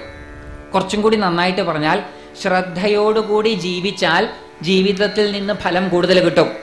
ശ്രദ്ധയോടുകൂടി നമ്മളെ ജീവിപ്പിക്കാൻ, വളരെ ബഹുമാന പുരസരം നമ്മുടെ ചുറ്റുപാടുകളോട് പ്രതിവദിക്കുവാനും സംവദിക്കുവാനും നമ്മളെ സഹായിക്കുന്നതാണ് ആദ്യം ചെയ്ത ധ്യാനം. രണ്ടാമത്തെ ഇനിയുള്ള ധ്യാനം, ഇനി ചെയ്യാൻ പോകുന്ന ധ്യാനം എന്താണെന്ന് വെച്ചാൽ, നമ്മുടെ മനസ്സിൽ ഒരുപാട് വിചാരവികാരങ്ങൾ നമ്മൾ അടക്കി വെച്ചിട്ടുണ്ട്, പുറത്തൊന്നും പറയാത്തതായിട്ട്. ഈ അടക്കി വെച്ചിട്ടുള്ള, പുറത്തു പറയാത്തതായിട്ടുള്ള, ആരെയും അറിയിക്കാത്തതായിട്ടുള്ള നമ്മളുടെ സുഖവും ദുഃഖവും, നല്ലതും നമ്മൾ പറഞ്ഞിട്ടുണ്ടാവില്ല, പലതും ചീത്തയും നമ്മൾ പറഞ്ഞിട്ടുണ്ടാവില്ല. ഇതൊക്കെ മനസ്സിൽ ഇങ്ങനെ അടക്കി വെച്ചിരിക്കുക. മനസ്സിനകത്ത് അടക്കി വെച്ചിരിക്കുന്ന വിചാരവികാരങ്ങൾ അസ്വസ്ഥതകൾ ഉണ്ടാക്കും.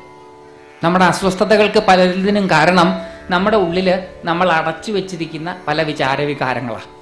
അപ്പോൾ മനസ്സ് സ്വസ്ഥാവാൻ എന്ത് ചെയ്താൽ മതി? ഈ വിചാരവികാരങ്ങൾ പുറത്തേക്ക് വന്നാൽ മതി. ഈ വിചാരവികാരങ്ങൾ പെട്ടെന്ന് പുറത്തേക്ക് വന്നാൽ അപകടവുമാണ്. കാരണം എന്താ വെച്ചാൽ നമുക്കത് താങ്ങാൻ പറ്റില്ല. അപ്പം അത് താങ്ങാവുന്ന രീതിയിലേക്കാക്കി നമ്മുടെ മനസ്സിനെ ശുദ്ധീകരിക്കുന്നതാണ് നമ്മൾ അടുത്ത് ചെയ്യാൻ പോകുന്ന ധ്യാനം. ഈ ധ്യാനം ചെയ്ത് കഴിയുമ്പോൾ നിങ്ങൾക്ക് അനുഭവം ഉണ്ടാവും, നിങ്ങൾക്ക് മനസ്സിലാവും ഇതിൻ്റെ ഗുണം എന്താണെന്ന്. നേരത്തെ ധ്യാനം പോലെയല്ല. നേരത്തെ ധ്യാനം കുറച്ചു കാലം ശീലിച്ചാലേ നമുക്കതിൻ്റെ ആ രസം മുഴുവനായിട്ട് കിട്ടുകയുള്ളെങ്കിൽ, ഇനി ചെയ്യാൻ പോകുന്ന ധ്യാനം ചെയ്ത് കഴിയുമ്പോൾ തന്നെ ഒരു വ്യത്യാസം വരും. അത് ഉറപ്പാണ്, അതിനെ സംശയിക്കാനൊന്നുമില്ല. അത് കൃത്യമായി ചെയ്യണമെന്ന് മാത്രം. കൃത്യമായി ചെയ്താൽ കൃത്യമായിട്ടുള്ള അനുഭവം ഉണ്ടാകും. ഇതുവരെ പല സ്ഥലത്തും ചെയ്യിപ്പിച്ചു, അവർക്കൊക്കെ അനുഭവം ഉണ്ടായിട്ടുണ്ട്. അപ്പം നമുക്കുണ്ടാവും. വളരെ സിമ്പിളാണ്, യാതൊരു രീതിയിലും കുഴപ്പമുണ്ടാവുന്നതല്ല. നമുക്ക് ഒരുപാട് ഇത് കഴിയുമ്പോൾ തന്നെ നമുക്കൊരാശ്വാസം തോന്നും. അപ്പോൾ മനസ്സിൽ ഒരുപാട് വിചാരവികാരങ്ങൾ ആരോടും പറയാതെ അടക്കി വെച്ചിരിക്കുകയാണ് നമ്മൾ. നമ്മുടെ ഉള്ളിൽ അസൂയയുണ്ട്, നമ്മുടെ ഉള്ളിൽ ഈർഷ്യയുണ്ട്, നമ്മുടെ ഉള്ളിൽ വെറുപ്പുണ്ട്, നമ്മുടെ ഉള്ളിൽ സ്നേഹമുണ്ട്, നമ്മുടെ ഉള്ളിൽ കാരുണ്യമുണ്ട്, നല്ലതും ചീത്തയുമായിട്ടുള്ളതെല്ലാം നമ്മുടെ ഉള്ളിലുണ്ട്. അതിൽ ചില സ്നേഹം നമുക്ക് പ്രകടിപ്പിക്കാൻ പറ്റാതെ വന്നിട്ടുണ്ടാവും, ചില വെറുപ്പ് നമുക്ക് പ്രകടിപ്പിക്കാൻ പറ്റാതെ വന്നിട്ടുണ്ടാകും. അപ്പോൾ പ്രകടിപ്പിക്കാൻ പറ്റാത്ത സ്നേഹവും വെറുപ്പും അസൂയയും സന്തോഷവും ഒക്കെ നമ്മളെ അസ്വസ്ഥരാക്കും. അപ്പോൾ ആ അസ്വസ്ഥതയിൽ നിന്ന് നമ്മളെ ഒന്ന് വിടുതൽ ചെയ്യുവാനുള്ളതാണ് ഈ ഒരു ധ്യാനം.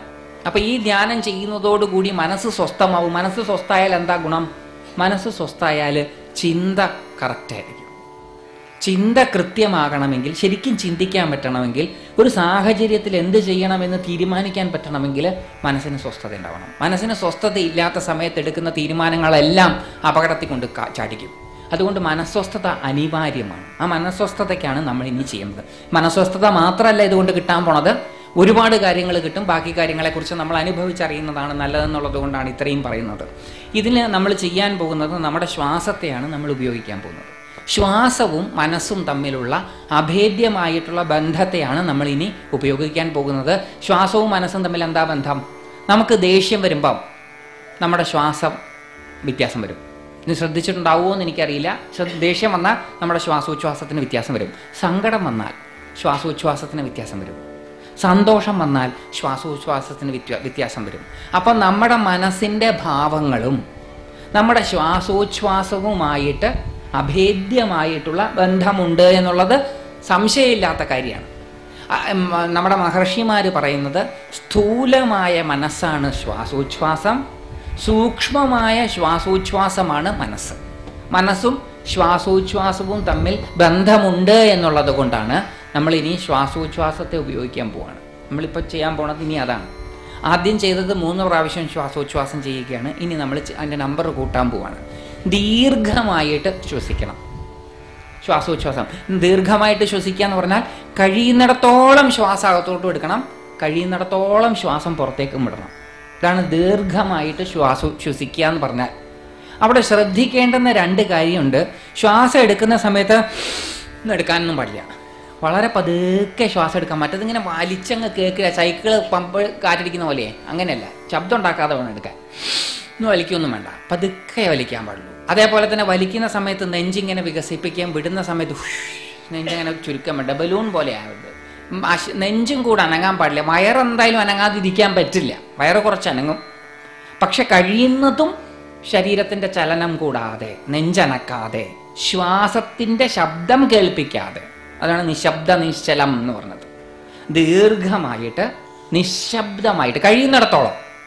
അത് നമുക്ക് വല്ലാതെ അതിന് ശ്രമിക്കേണ്ട ആവശ്യമില്ല. കഴിയുന്നിടത്തോളം. ചിലപ്പോൾ നമ്മൾ ആദ്യമൊക്കെ ശ്വാസം എടുക്കുമ്പോൾ കുറച്ച് ശബ്ദമൊക്കെ വരും, പേടിക്കണ്ട. കഴിയുന്നിടത്തോളം നമ്മുടെ കഴിവിനനുസരിച്ച് ബലം പ്രയോഗിക്കേണ്ട. ശ്വാസം നിശബ്ദമായിരിക്കണം, നിശ്ചലമായിരിക്കണം. ചിലർക്ക് നെഞ്ചും കൂടെ അനക്കാതെ ശ്വസിക്കാൻ പറ്റില്ല. അപ്പം അങ്ങനെയുള്ളവർക്ക് അങ്ങനെ ആവാം. പക്ഷെ ശ്രമിക്കണം കഴിയുന്നതും. എത്ര പ്രാവശ്യം ശ്വാസം അകത്തേക്ക് ദീർഘമായി എടുത്ത് പുറത്തേക്ക് വിടുന്നതാണ് 1. അതായത് ഒരു പ്രാവശ്യം എന്ന് പറയുന്നത് അകത്തേക്ക് എടുത്ത് പുറത്തേക്ക് വിടുന്നത്. പുറത്തേക്ക് വിട്ടു, അതാണ് 1. അങ്ങനെ 21 പ്രാവശ്യം എടുക്കണം, എടുത്ത് പുറത്തേക്ക് വിടണം. അപ്പോൾ ഒരു പ്രാവശ്യം അകത്തേക്ക് എടുത്ത് പുറത്തേക്ക് വിട്ടാൽ 1, 2, അങ്ങനെ ഒരു പ്രാവശ്യം കൈ മടങ്ങി നിവരുമ്പോൾ 10, രണ്ടാമത്തെ പ്രാവശ്യം കൈ മടങ്ങി നിവരുമ്പോൾ 20, പിന്നെ ഒരെണ്ണം കൂടി, അങ്ങനെ 21 എണ്ണം. അപ്പം എണ്ണത്തിൽ സംശയം വരില്ലല്ലോ ആർക്കും? എണ്ണം എങ്ങനെയാ ഇത് മനസ്സിലാവണം. കാരണം ഇത് ധ്യാനിക്കുന്നതിനിടയ്ക്ക് നിങ്ങൾക്ക് സംശയം വന്നാൽ എനിക്കും പറഞ്ഞുതരാൻ പറ്റില്ലല്ലോ. അപ്പം ധ്യാനിക്കാൻ പോകുന്നതിന് മുമ്പ് സംശയം തീർക്കണം. അപ്പം എണ്ണം പിടിക്കേണ്ടത് എങ്ങനെയാണെന്ന് മനസ്സിലായി കാണുമല്ലോ. 1 എന്ന് പറയണത് ഒരു ശ്വാസവും ഒരു ഉച്ഛ്വാസവും അകത്തോട്ടെടുത്ത് പുറത്തേക്ക് വിടുന്നതാണ് 1. അപ്പം അങ്ങനെ 1, 2, 3, 4, 5, 6, 7, 8, 9, 10. കൈ മടങ്ങി കൈ നിവരുമ്പം 10. രണ്ടാമത്തെ പ്രാവശ്യം കൈ മടങ്ങി കൈ നിവരുമ്പം 20, പിന്നെ ഒരെണ്ണം കൂടി എടുക്കണം, 21. അങ്ങനെ 21 പ്രാവശ്യം കഴിയുന്നതും ദീർഘമായി ശബ്ദം കൂടാതെ ചലനം കൂടാതെ ശ്വസിച്ച് പുറത്തേക്ക് വിടണം. 21ാമത്തെ പ്രാവശ്യം കഴിഞ്ഞാൽ പിന്നെ ഒന്നും ചെയ്യണ്ട. നടുവ് നിവർന്നിരിക്കണം കേട്ടോ, അതും മടങ്ങാൻ പാടില്ല. നടുവ് നിവർന്നിരിക്കണമെന്ന് ഞാൻ ഇടയ്ക്കിടയ്ക്ക് ഓർമ്മിപ്പിക്കാൻ പാടില്ല. അത് നിങ്ങൾ നിവർന്നിരിക്കേണ്ടതാണ്. നടുവ് നിവർന്ന് തന്നെ ഇരിക്കണം. അങ്ങനെ നമ്മൾ നട്ടലുള്ളവരായിട്ട് ഒരു ദിവസമെങ്കിലും നമ്മുടെ ജീവിതത്തിൽ ജീവിക്കണ്ടേ? ഇന്ന് നമുക്ക് നട്ടലുള്ളവരായിരിക്കും. ചിലപ്പോൾ വൈകുന്നേരം തിരിച്ച് വീട്ടിൽ പോയി കഴിഞ്ഞാൽ ഈ നട്ടലിൻ്റെ ഫലവും കിട്ടും. ഇത്രയും കാലം നിവരാത്ത സാധനം ഇത്രയും നേരം നിവർത്തി വെച്ചാലേ വലിയ ബുദ്ധിമുട്ടാണ്. അതായത് പ്രതികരിക്കാത്തവർ പ്രതികരിച്ചാൽ ചിലപ്പം ബുദ്ധിമുട്ട് വരും. സാധാരണ ജീവിതവും ഇതൊക്കെ ആയിട്ട് ബന്ധപ്പെട്ട നമ്മുടെ ജീവിതം എന്ന് പറയുന്നത് മുഴുവൻ ആധ്യാത്മികമാണ്. ഇതുമായിട്ട് ബന്ധപ്പെട്ടത് തന്നെയാണ്. നടുവ് പറഞ്ഞ 21 പ്രാവശ്യം ശ്വാസോച്ഛ്വാസം ചെയ്ത് കഴിഞ്ഞാൽ അത് ശ്രദ്ധിച്ച് കേൾക്കണം. നിങ്ങളുടെ മനസ്സിനെ കണ്ണടച്ചിട്ട് വേണം ഇതൊക്കെ ചെയ്യാൻ. മനസ്സിനെ വെറുതെ വിടണം. മനസ്സിനെ വെറുതെ വിടുമ്പോഴാണ് നിങ്ങൾക്ക് മനസ്സിലാവുക നിങ്ങളുടെ മനസ്സിനെ നിങ്ങൾ ഇതുവരെ വെറുതെ വിട്ടിട്ടില്ല. അവിടെയാണ് ഒരു വലിയ പ്രയാസം വരാൻ പോണേ. കാരണം നമ്മുടെ വിചാരം നമ്മൾ വെറുതെ ഇരിക്കുമ്പം നമ്മുടെ മനസ്സങ്ങനെ വെറുതെ പല കാര്യങ്ങളിലും പോയി വരുന്നതായിട്ടൊക്കെ നമുക്ക് അനുഭവമില്ലേ? നാമം ജപിക്കാനൊക്കെ ഇരിക്കുമ്പം നാരായണ നാരായണ നാരായണ എന്ന് ജപിച്ച് ഒരു 4ാമത്തെ നാരായണയാവുമ്പം മനസ്സ് പല കാര്യങ്ങളിലും ഒക്കെ സഞ്ചരിച്ച് തിരിച്ചു വരുമ്പോഴത്തേക്കും നാരായണ ജപം കഴിഞ്ഞിട്ടുണ്ടാവും. ലളിതാ സഹസ്രനാമമൊക്കെ ചൊല്ലാനിരിക്കുമ്പം വളരെ നന്നായിട്ടറിയാം ശ്രീമാതാ ശ്രീ മഹാരാജ്ഞി ശ്രീമത് സിംഹാസനേശ്വരി അത്രേ ഓർമ്മയുണ്ടാവുള്ളൂ. ബാക്കിയൊക്കെ മനസ്സ് എവിടെയൊക്കെയോ പോയി തിരിച്ചു വരുമ്പോഴത്തേക്കും ശ്രീ ശിവ ശിവശക്തി ഐക്യരൂപിണി ലളിതാംബിക. ആകെ ഈ ആദ്യത്തെ 3 നാമവും അവസാനത്തെ 2-3 നാമമേ നമുക്കറിയുള്ളൂ. ബാക്കിയൊക്കെ ഇങ്ങനെ ചൊല്ലുന്നു എന്നേ ഉള്ളൂ. നമ്മുടെ വിചാരം മനസ്സ് വെറുതെ അലയുകയാണ് എന്നാണ്. ഇന്ന് നമ്മൾ നമ്മുടെ മനസ്സിനെ വെറുതെ അലയാൻ വിടാൻ പോവുകയാണ്. അപ്പോഴാണ് നമുക്ക് മനസ്സിലാവുക മനസ്സ് വെറുതെ അലയില്ല. മനസ്സിനെ വെറുതെ വിടാൻ അത്ര എളുപ്പമൊന്നുമല്ല. മനസ്സിനെ നമ്മൾ എപ്പോഴും പിടിച്ചുകൊണ്ടാണ് ഇരിക്കുക എന്ന് ഇന്ന് മനസ്സിലാവാൻ പോവാണ്, അനുഭവിക്കാൻ പോവാണ്. നിങ്ങൾക്ക് മനസ്സിലാകും നിങ്ങളുടെ മനസ്സ് വെറുതെ പോകാൻ പോകുന്നില്ല എന്ന്. ഒന്നും ചെയ്യണ്ട, മനസ്സിനെ വെറുതെ വിടുക. മനസ്സ് വീട്ടിലേക്ക് പോയാലോ? വീട്ടിലേക്ക് പോട്ടെ. മനസ്സ് ഇന്നലെ നടന്ന വഴക്കിലേക്ക് പോയാലോ? വഴക്കിലേക്ക് പോട്ടെ. സന്തോഷകരമായിട്ടുള്ള അനുഭവങ്ങളിലേക്കാണ് പോകുന്നതെങ്കിലോ? സന്തോഷകരമായിട്ടുള്ള അനുഭവങ്ങളിലേക്ക് പോട്ടെ. വെറുപ്പാണ് വരുന്നതെങ്കിൽ വെറുപ്പ് വരട്ടെ. ദേഷ്യമാണ് വരുന്നതെങ്കിൽ ദേഷ്യം വരട്ടെ. സങ്കടമാണ് വരുന്നതെങ്കിൽ സങ്കടം വരട്ടെ. സന്തോഷമാണ് വരുന്നതെങ്കിൽ സന്തോഷം വരട്ടെ. ഈശ്വരങ്കലിലേക്കാണ് പോകുന്നതെങ്കിൽ ഈശ്വരങ്കലിലേക്ക് പോകട്ടെ. നിർബന്ധാക്കരുത്. ദൈവത്തിനെ സ്മരിച്ചോളണം എന്ന് കടുംപിടുത്തമൊന്നും പിടിക്കണ്ട. നിങ്ങളുടെ മനസ്സ് സ്വാഭാവികമായിട്ടും എന്തിലേക്കാണോ പോകുന്നത് അതിലേക്ക് വിടുക. കുറച്ച് നേരം അങ്ങനെ കഴിഞ്ഞാൽ മനസ്സിന് പിന്നെ വ്യാപരിക്കാൻ പറ്റില്ല, പിന്നെ പോകാൻ പറ്റില്ല. മനസ്സ് തിരിച്ചു വരും. അതാണല്ലോ ലളിതാ സഹസ്രനാമം ചൊല്ലി കഴിയാറാകുമ്പോഴത്തേക്ക് മനസ്സ് തിരിച്ചു വരുന്നുണ്ട്. അപ്പം മനസ്സിനെ വെറുതെ വിടുക. വെറുതെ വിടുമ്പോൾ ആ മനസ്സ് പോകുന്നതൊക്കെ കാണണം. നിങ്ങളുടെ മനസ്സിൽ ഉണ്ടാകുന്ന എല്ലാ വിചാരങ്ങളും വികാരങ്ങളും നിങ്ങൾക്ക് മനസ്സിൽ കോർത്ത് വെക്കണം. അപ്പം നിങ്ങൾക്ക് ചിലപ്പം ചിലർക്ക് ചില അനുഭവങ്ങളുണ്ടാവും. അനുഭവങ്ങൾ ഇപ്പം പറഞ്ഞാൽ ചിലപ്പോൾ അത് ഉണ്ടാക്കും നിങ്ങൾ. അതുകൊണ്ട് അത് പറയുന്നില്ല. ഉണ്ടെങ്കിൽ മനസ്സിൽ നോട്ട് ചെയ്ത് വെക്കുക. നമ്മൾ ചർച്ച ചെയ്യുമ്പോൾ നമുക്കതൊക്കെ സഹായകരമായിട്ട് വരും. അപ്പം നമ്മുടെ മനസ്സിനെ വെറുതെ വിടുക. വെറുതെ വിട്ട് കുറച്ച് കഴിഞ്ഞാൽ മനസ്സ് തിരിച്ചു വരും. മനസ്സ് തിരിച്ചു വന്നു കഴിഞ്ഞാൽ വീണ്ടും 21 പ്രാവശ്യം ശ്വാസോച്ഛ്വാസം ചെയ്യുക. രണ്ടാമത്തെ പ്രാവശ്യം 21 പ്രാവശ്യം ശ്വാസോച്ഛ്വാസം ചെയ്ത് കഴിഞ്ഞാൽ വീണ്ടും മനസ്സിനെ വെറുതെ വിടുക. മനസ്സ് എവിടെ വേണമെങ്കിലും പൊക്കോട്ടെ, എന്ത് വേണമെങ്കിലും ചിന്തിച്ചോട്ടെ, എന്ത് വികാരം വേണമെങ്കിലും ഉണ്ടാക്കിക്കോട്ടെ. മനസ്സിന് ഒരു നിയന്ത്രണമില്ല, വെറുതെ വിടാൻ പോവാണ്. നല്ലതും ചീത്തയൊന്നുമില്ല, അത് പോയിട്ട് വരട്ടെ. അത് കഴിഞ്ഞാൽ അത് തിരിച്ചു വരും രണ്ടാമത്തെ പ്രാവശ്യം കഴിഞ്ഞാലും. അപ്പം പിന്നെ മൂന്നാമത്തെ പ്രാവശ്യം വീണ്ടും 21 പ്രാവശ്യം ശ്വാസോച്ഛ്വാസം ചെയ്യും. മൂന്നാമത്തെ പ്രാവശ്യം 21 പ്രാവശ്യം ശ്വാസോച്ഛ്വാസം ചെയ്ത് കഴിഞ്ഞിട്ട് മനസ്സിനെ വെറുതെ വിടും. എപ്പോഴൊക്കെയാണോ മനസ്സ് പോകട്ടെ അവിടെയൊക്കെ പൊക്കോട്ടെ. നല്ലതും ചീത്തയും വേണ്ടതും വേണ്ടാത്തതും ഒക്കെ മനസ്സ് പോയിട്ട് വരട്ടെ. മൂന്നാമത്തെ പ്രാവശ്യം പോയി വന്നു കഴിഞ്ഞാൽ പിന്നെ നമ്മൾ നിർത്തും. 3 പ്രാവശ്യം, ആദ്യത്തെ പ്രാവശ്യം 21 പ്രാവശ്യം ശ്വാസോച്ഛ്വാസം ദീർഘമായി നിശ്ചലമായി നിശബ്ദമായി എടുത്തതിന് ശേഷം മനസ്സിനെ വെറുതെ വിടും. മനസ്സ് തിരിച്ചു വന്നു കഴിഞ്ഞാൽ വീണ്ടും 21 പ്രാവശ്യം ചെയ്യും. അത് കഴിഞ്ഞ് മനസ്സിനെ വെറുതെ വിടും. വീണ്ടും മനസ്സ് തിരിച്ചു വന്നാൽ 21 പ്രാവശ്യം ശ്വാസോച്ഛ്വാസം ചെയ്യും. മനസ്സിനെ വെറുതെ വിടും. അത് കഴിഞ്ഞാൽ നമ്മൾ നിർത്തും. ഇതാണ് നമ്മൾ ചെയ്യാൻ പോകുന്നത്. ഓരോരുത്തർക്കും അവരവരുടേതാണ് സമയം. അടുത്തിരിക്കുന്ന ആളുടെ ശ്രദ്ധിക്കേണ്ട. അടുത്തിരിക്കുന്ന ആളുടെ 21 അല്ല നമ്മുടെ 21. അടുത്തിരിക്കുന്ന ആളുടെ മനസ്സല്ല നമ്മുടെ മനസ്സ്. അപ്പൊ നമ്മൾ ഇപ്പം ഇവിടെ കൂട്ടായിട്ടാണ് ഇരിക്കുന്നതെങ്കിലും വാസ്തവത്തിൽ നമ്മൾ ഒറ്റയ്ക്കായിരിക്കുന്നത്. സമയപരിധിയില്ല. നിങ്ങളുടെ മനസ്സിനെ വെറുതെ വിടാൻ പോവാണ്. ഇപ്പം നിങ്ങൾക്ക് ഇതിനെപ്പറ്റി കൃത്യമായി മനസ്സിലായി കാണും എന്ന് ഞാൻ വിചാരിക്കുന്നു. ഇത് കഴിഞ്ഞിട്ട് നമുക്ക് ഇതിലുണ്ടാകുന്ന നിങ്ങളുടെ മനസ്സിൻ്റെ വിചാര വികാരങ്ങളെക്കുറിച്ചൊക്കെ ഉച്ചയ്ക്ക് നമ്മൾ സംസാരിക്കാം, ഈ സ്തുതി കഴിഞ്ഞിട്ട്. അപ്പം നമുക്ക് ഒരു അനുഭവം ഉണ്ടാകും നിങ്ങൾക്ക്, അത് ഉറപ്പാണ്. അപ്പം ഇനി നിങ്ങൾക്ക് ഈ പറഞ്ഞ ഇതാണ് മെത്തഡോളജി, ഇതാണ് ധ്യാന രീതി.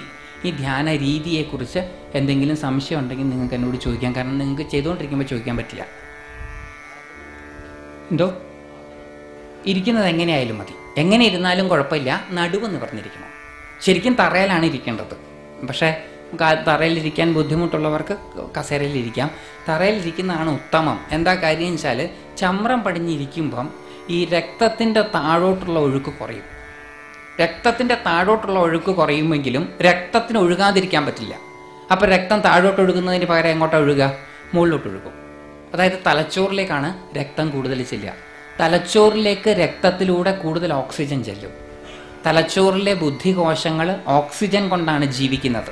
അപ്പോൾ കൂടുതൽ ഓക്സിജൻ തലച്ചോറിൽ ചെല്ലുമ്പോൾ കൂടുതൽ ബുദ്ധികോശങ്ങൾ പ്രവർത്തനക്ഷമമാകും. മെഡിക്കൽ ടെർമിനോളജിയിൽ ന്യൂറോൺസ് ആക്ടിവേറ്റഡ് ആകും എന്ന് പറയും. എന്ന് പറഞ്ഞാൽ മലയാളത്തിൽ, പച്ച മലയാളത്തിൽ പറഞ്ഞാൽ ബുദ്ധി വികസിക്കും. ചമ്രം പടിഞ്ഞിരുന്നാലുള്ള ഗുണത്. അപ്പോൾ ചമ്രം പടിഞ്ഞ് വെറുതെ ഇരുന്നാൽ, കുറേ നേരം ഇരുന്നാൽ തന്നെ ഈ പ്രക്രിയകൾ നമുക്കുണ്ടാവും. അതുകൊണ്ടാണ് പതഞ്ജലി മഹർഷി യോഗസൂത്രത്തിൽ പറഞ്ഞത് ഒരു യാമം, അതായത് 3 മണിക്കൂർ അനങ്ങാതെ ഒരാസനത്തിലിരുന്നാൽ മനസ്സിനെ ജയിക്കാൻ സാധിക്കും എന്ന് പറഞ്ഞത്. അതുകൊണ്ടാണ് ഒന്നും ചെയ്യേണ്ട, മന്ത്രവും ജപിക്കേണ്ട, സ്തോത്രവും ജപിക്കേണ്ട, ഒന്നും വേണ്ട. വെറുതെ ഒരു 3 മണിക്കൂർ ഇളകാതെ ഇരുന്നാൽ, നടുവ് നിവർന്നിരുന്നാൽ, ഇരിക്കാൻ പറ്റില്ല, എളുപ്പമല്ല അത്. ഇരുന്നാൽ അതുകൊണ്ട് സിദ്ധി കിട്ടും, മനസ്സിദ്ധി. അപ്പം മഹർഷിമാരുടെ കാഴ്ചപ്പാടുകൾ എത്ര ഗംഭീരാണെന്ന് ആലോചിച്ച് നോക്കണം.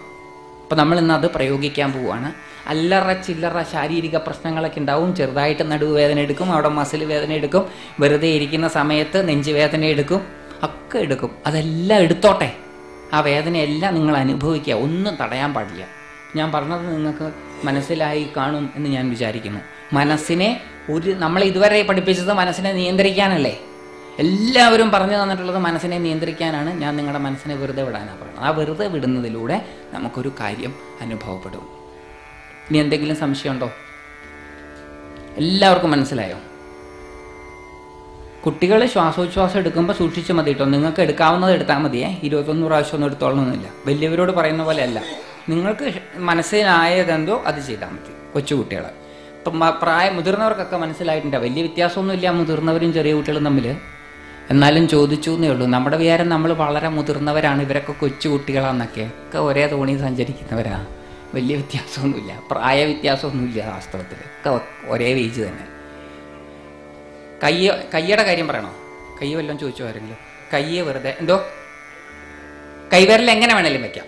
കൈവിരലിന് ഇമ്പോർട്ടൻസ് ഇല്ല. ഇങ്ങനെ വെക്കാം, മലർത്തി വെക്കാം, കമഴ്ത്തി വെക്കാം. അല്ലെങ്കിൽ കയ്യുടെ മുകളിൽ ഇങ്ങനെ ഒരു കൈ താഴെയും മറ്റേ കൈ മുകളിലുമായിട്ട് ഇങ്ങനെ വെക്കാം. ബുദ്ധനൊക്കെ ഇരിക്കുന്നത്, ശ്രീബുദ്ധൻ്റെ ഇരിപ്പ് അങ്ങനെയാണ്. കൈ ഇങ്ങനെ വെറുതെ ഇങ്ങനെ മുകളിൽ, കൈക്ക് മുകളിൽ, അതിന് യോഗമുദ്ര എന്നാ പറയുക. അപ്പം അങ്ങനെ വെക്കാം. നടുവ് നിവർന്നിരിക്കണം. അപ്പം ഇനി സംശയമൊന്നും ഉണ്ടാവില്ലെങ്കിൽ നമുക്ക് ധ്യാനം തുടങ്ങാം. ഒരു മണിക്കൂർ 1.25 മണിക്കൂറോളം ഇത് നീണ്ടുപോകും. ഓരോരുത്തരുടെയും രീതി അനുസരിച്ചിട്ടാണ്. കഴിയുന്നതും അവസാനത്തെ ആള് ധ്യാനത്തിൽ നിന്ന് ഉണരുന്നത് വരെ ഞാൻ കാത്തിരിക്കും. കഴിയുന്നതും. വല്ലാണ്ട് സമയം പോയാലേ ഇടയ്ക്ക് കയറുള്ളൂ. അപ്പം നമ്മൾ സ്വതന്ത്രനാണ്. നിങ്ങൾ കൂട്ടായിട്ടിരിക്കുകയല്ല, ഒറ്റയ്ക്കൊറ്റയ്ക്കായിരിക്കുന്നത്. നിങ്ങൾ ഒറ്റയ്ക്കൊറ്റയ്ക്കാണ് ഇത് ചെയ്യുന്നത്. ഈ സങ്കേതത്തിലിരിക്കുമ്പം ഇവിടെ നമ്മളെ 5 ദേവതമാർ കാത്തു സംരക്ഷിക്കുകയും ചെയ്യുന്നുണ്ട്. അതുകൊണ്ട് കുഴപ്പമൊന്നും വരില്ല, പേടിക്കാനൊന്നുമില്ല. സന്തോഷം വരാം, സങ്കടം വരാം, വെറുപ്പ് വരാം, അസൂയ വരാം, പല ഈ മനസ്സിനകത്ത് എന്തൊക്കെ ഉണ്ട് എന്നുള്ളത് കുറച്ച് മനസ്സിലാവും ഇപ്പം. അപ്പം അത് പുറത്ത് വരാൻ പോവാണ്. തുടങ്ങുകയല്ലേ നമ്മൾ. അപ്പം ഇനി 1.5 മണിക്കൂർ നേരത്തേക്ക് മൊബൈൽ സംസാരിക്കാൻ പാടില്ല, നമ്മൾ സംസാരിക്കാൻ പാടില്ല, അങ്ങോട്ടും ഇങ്ങോട്ടും നോക്കാൻ പാടില്ല, അപ്പുറത്തിരിക്കുന്ന ആൾ എന്ത് ചെയ്യും എന്നുള്ളത് നമ്മുടെ വിഷയമല്ല. നമ്മൾ ഒറ്റയ്ക്കാണ്, സ്വതന്ത്രരാണ്. ഒരു പുണ്യ നദിയുടെ വടക്കോട്ടൊഴുകുന്ന നദിയുടെ തീരമാണത്രേ കാശി. കാശിക്ക് എന്താ പ്രാധാന്യം? ഗംഗയുടെ മറ്റ് തീരങ്ങൾക്കില്ലാത്ത പ്രാധാന്യം കാശിക്കുണ്ടാകാൻ കാരണം കാശിയിലെത്തുമ്പോഴാണ് ഗംഗ വടക്കോട്ടൊഴുകുന്നത്. ഗംഗ ഉദ്ഭവിച്ച് സാഗരത്തിലേക്ക് പതിക്കുന്നതിനിടയിൽ ഗംഗ വടക്കോട്ടൊഴുകുന്നത് കാശിയിലെത്തുമ്പോഴാണ്. എവിടെയാണോ നദി വടക്കോട്ടൊഴുകുന്നത് അതിൻ്റെ കരകൾ സ്ഥാനങ്ങളാണ്, കാശി തുല്യമാണ് എന്നാണ് ശാസ്ത്രം. അപ്പം അങ്ങനെ ഒരു സ്ഥലത്താണ് നമ്മളിപ്പോൾ ഇരിക്കുന്നത്. അതൊക്കെ ഈശ്വരാനുഗ്രഹം കൊണ്ട് സാധിക്കുന്നതാണ്. നമുക്ക് ഒരു അപാരമായ ഈശ്വരാനുഗ്രഹമുണ്ട് എന്നുള്ളത് കൊണ്ടാണ് നമുക്ക് ഈ സ്ഥലത്തൊക്കെ വരാനും, എനിക്കടക്കം, ഞാനും അതിൽ ഭാഗവാക്കാണ്, വരാനും നമുക്ക് ഇവിടെ ഇരുന്നത് ചെയ്യാനും ഒക്കെ തോന്നുന്നത്. മന്ത്രമാതൃകാ പുഷ്പമാലാസ്തവം കൊണ്ട് ദേവിയെ പൂജിച്ച ഫലവും കിട്ടും. ഇതിൽ കൂടുതലൊക്കെ ഇപ്പോൾ മനുഷ്യ ജീവിതത്തിൽ എന്താ വേണ്ടത്? ഇപ്പം ഏകദേശം എല്ലാം ആയി. അതായത് ധനായി, മക്കളായി, അറിവായി, മോക്ഷമായി. ഇനി ഇതിൽ കൂടുതൽ എന്താ വേണ്ടത്? ഇതിൽ കൂടുതൽ ഇനി വേണ്ടതായിട്ടൊന്നുമില്ല. അപ്പോൾ അധികം ഒന്നും വേണ്ട, നമുക്ക് കുറച്ച് മതി. നഞ്ഞെന്തിനാ നന്നാഴി? നല്ല വിഷമാണെങ്കിൽ കുറച്ച് കഴിച്ചാൽ മതി, തട്ടിപ്പോവും. നല്ല വിഷം അല്ലെങ്കിൽ എത്ര കഴിച്ചാലും വയറിളവും എന്നല്ലാണ്ട് വേറൊന്നും സംഭവിക്കില്ല. അപ്പം ഇതൊക്കെ വിഷസഹിതമാണ്. ഒത്തിരി കഴിച്ചാൽ മതി, കഴിക്കുന്നതിന് എഫക്റ്റ് ഉണ്ടാവും. ഇപ്പോൾ 1, 2, 3 സ്തോത്രങ്ങളേ ഉള്ളൂവെങ്കിലും ആ സ്തോത്രം നമുക്ക് ദിവസവും ചൊല്ലാൻ സാധിക്കുകയാണ്. ഈ നാമവും ഇടയ്ക്കിടയ്ക്ക്, എല്ലാ ദിവസവും ചൊല്ലാൻ സാധിച്ചില്ലെങ്കിൽ ഇടയ്ക്കിടയ്ക്ക് നമുക്ക് ചൊവ്വ, വെള്ളി, ഞായർ ദിവസങ്ങളിൽ ചൊല്ലാൻ സാധിക്കുകയാണെങ്കിൽ ആ ചൊല്ലുന്നത് കൊണ്ട് മാത്രം നമ്മുടെ വീട്ടിൽ ഐശ്വര്യവും സമാധാനവും, നമ്മുടെ മക്കളെല്ലാം നന്നായിട്ട് പഠിക്കുകയും ഗൃഹാന്തരീക്ഷത്തിലൊരു സമാധാനവും ഈശ്വരോന്മുഖമായിട്ടുള്ള പ്രയാണത്തിനും സാധിക്കും. ധ്യാനം വ്യക്തിപരമായിട്ടുള്ള ഉയർച്ചയ്ക്കും നന്നാവും. അപ്പോൾ രണ്ടും, വ്യക്തിക്കും സമഷ്ടിക്കും ഗുണകരമാകുന്ന രീതിയിലുള്ളതാണ് നമ്മുടെ ഇന്നത്തെ സാധനാ ശിബിരം. ഇനി ഏറ്റവും പ്രധാനപ്പെട്ട കാര്യം, എന്തൊക്കെ ചെയ്താലും ശരി അവസാനം വയറ്റി വന്ന് നിൽക്കണം. കാരണം വയറാണ് ഏറ്റവും പ്രധാനപ്പെട്ടത്. അതുകൊണ്ട് ഉദരനിമിത്തം ബഹുകൃത വേഷം എന്ന് ശങ്കര ഭഗവത്പാദരും പാടിയിട്ടുണ്ട്. വയറ് കഴിഞ്ഞിട്ടേ തല പോലും എല്ലാവർക്കും ഉള്ളൂ, അതിൽ നിന്ന് യാതൊരു സംശയവും വേണ്ട. അതുകൊണ്ടാണ് തൈത്തിരീയ ഉപനിഷത്തുകളിലൊക്കെ അന്നത്തെ ബ്രഹ്മമായിട്ട് കാണുന്നത്. അന്നം ബ്രഹ്മ എന്ന് പറയുന്നത് അതുകൊണ്ടാണ്. അന്നം ബ്രഹ്മമാണ്. ഇനി നമുക്ക് അന്നരൂപത്തിലുള്ള ബ്രഹ്മത്തെ സേവിക്കുന്നതിന് വേണ്ടി നമുക്ക് പോകാം. ഒരു കാര്യം നമ്മൾ പാലിക്കാൻ ശ്രമിച്ചാൽ നന്നായിരിക്കും. എല്ലാ ദിവസവും ഒരുപാട് വർത്തമാനം പറയുന്നവരാണ് നമ്മൾ. എത്രയാ വർത്തമാനം പറയുന്നതിന് ഒരു കയ്യും കണക്കൂല്ല. പഴയ സമ്പ്രദായം അനുസരിച്ച്, മഹർഷിമാരുടെ പാരമ്പര്യം അനുസരിച്ച് മൗനവാൻ ഭുഞ്ചീഥ എന്നാണ്. ഊണ് കഴിക്കുമ്പം മിണ്ടാൻ പാടില്ല. അതിന് കാരണമുണ്ട്. ഊണ് കഴിക്കുമ്പം ഊണിൽ ശ്രദ്ധിച്ച് കഴിക്കണം. അതിൻ്റെ നിറം, അതിൻ്റെ മണം, അതിൻ്റെ സ്പർശസുഖം ഒക്കെ അനുഭവിച്ച് വേണം ആഹാരം കഴിക്കാൻ. അപ്പം ആഹാരം കഴിക്കുന്നതും ഒരു ധ്യാനമായി തീരും. അപ്പം നമുക്ക് നമ്മുടെ കയ്യിലേക്ക് വരുന്ന അന്നപൂർണേശ്വരിയുടെ അനുഗ്രഹം കാരണം, അന്നപൂർണേശ്വരി അനുഗ്രഹിച്ചാലേ അന്നം കിട്ടുള്ളൂ. അപ്പം അന്നപൂർണേശ്വരിയുടെ അനുഗ്രഹമായിട്ട് നമ്മുടെ കയ്യിലേക്ക് ഇന്ന് വരാൻ പോകുന്ന അന്നത്തെ ഒരു ധ്യാനമാക്കി മാറ്റാൻ പോവുകയാണ് നമ്മൾ ഇന്ന് ഉച്ചയ്ക്ക്. നമ്മൾ ഈ സെഷൻ കഴിഞ്ഞ് നമ്മൾ എഴുന്നേൽക്കുമ്പോഴത്തേക്ക് അന്നം റെഡി ആയിട്ടുണ്ടാവണം. അന്നം നമ്മൾ വളരെ ഡിസിപ്ലിൻഡായിട്ട്, നമ്മൾ സ്വയം തന്നെ ഡിസിപ്ലിൻഡായിട്ട്, വലിയ ബഹളമൊന്നും കൂട്ടാത്ത നമുക്ക് എല്ലാവർക്കും കിട്ടും.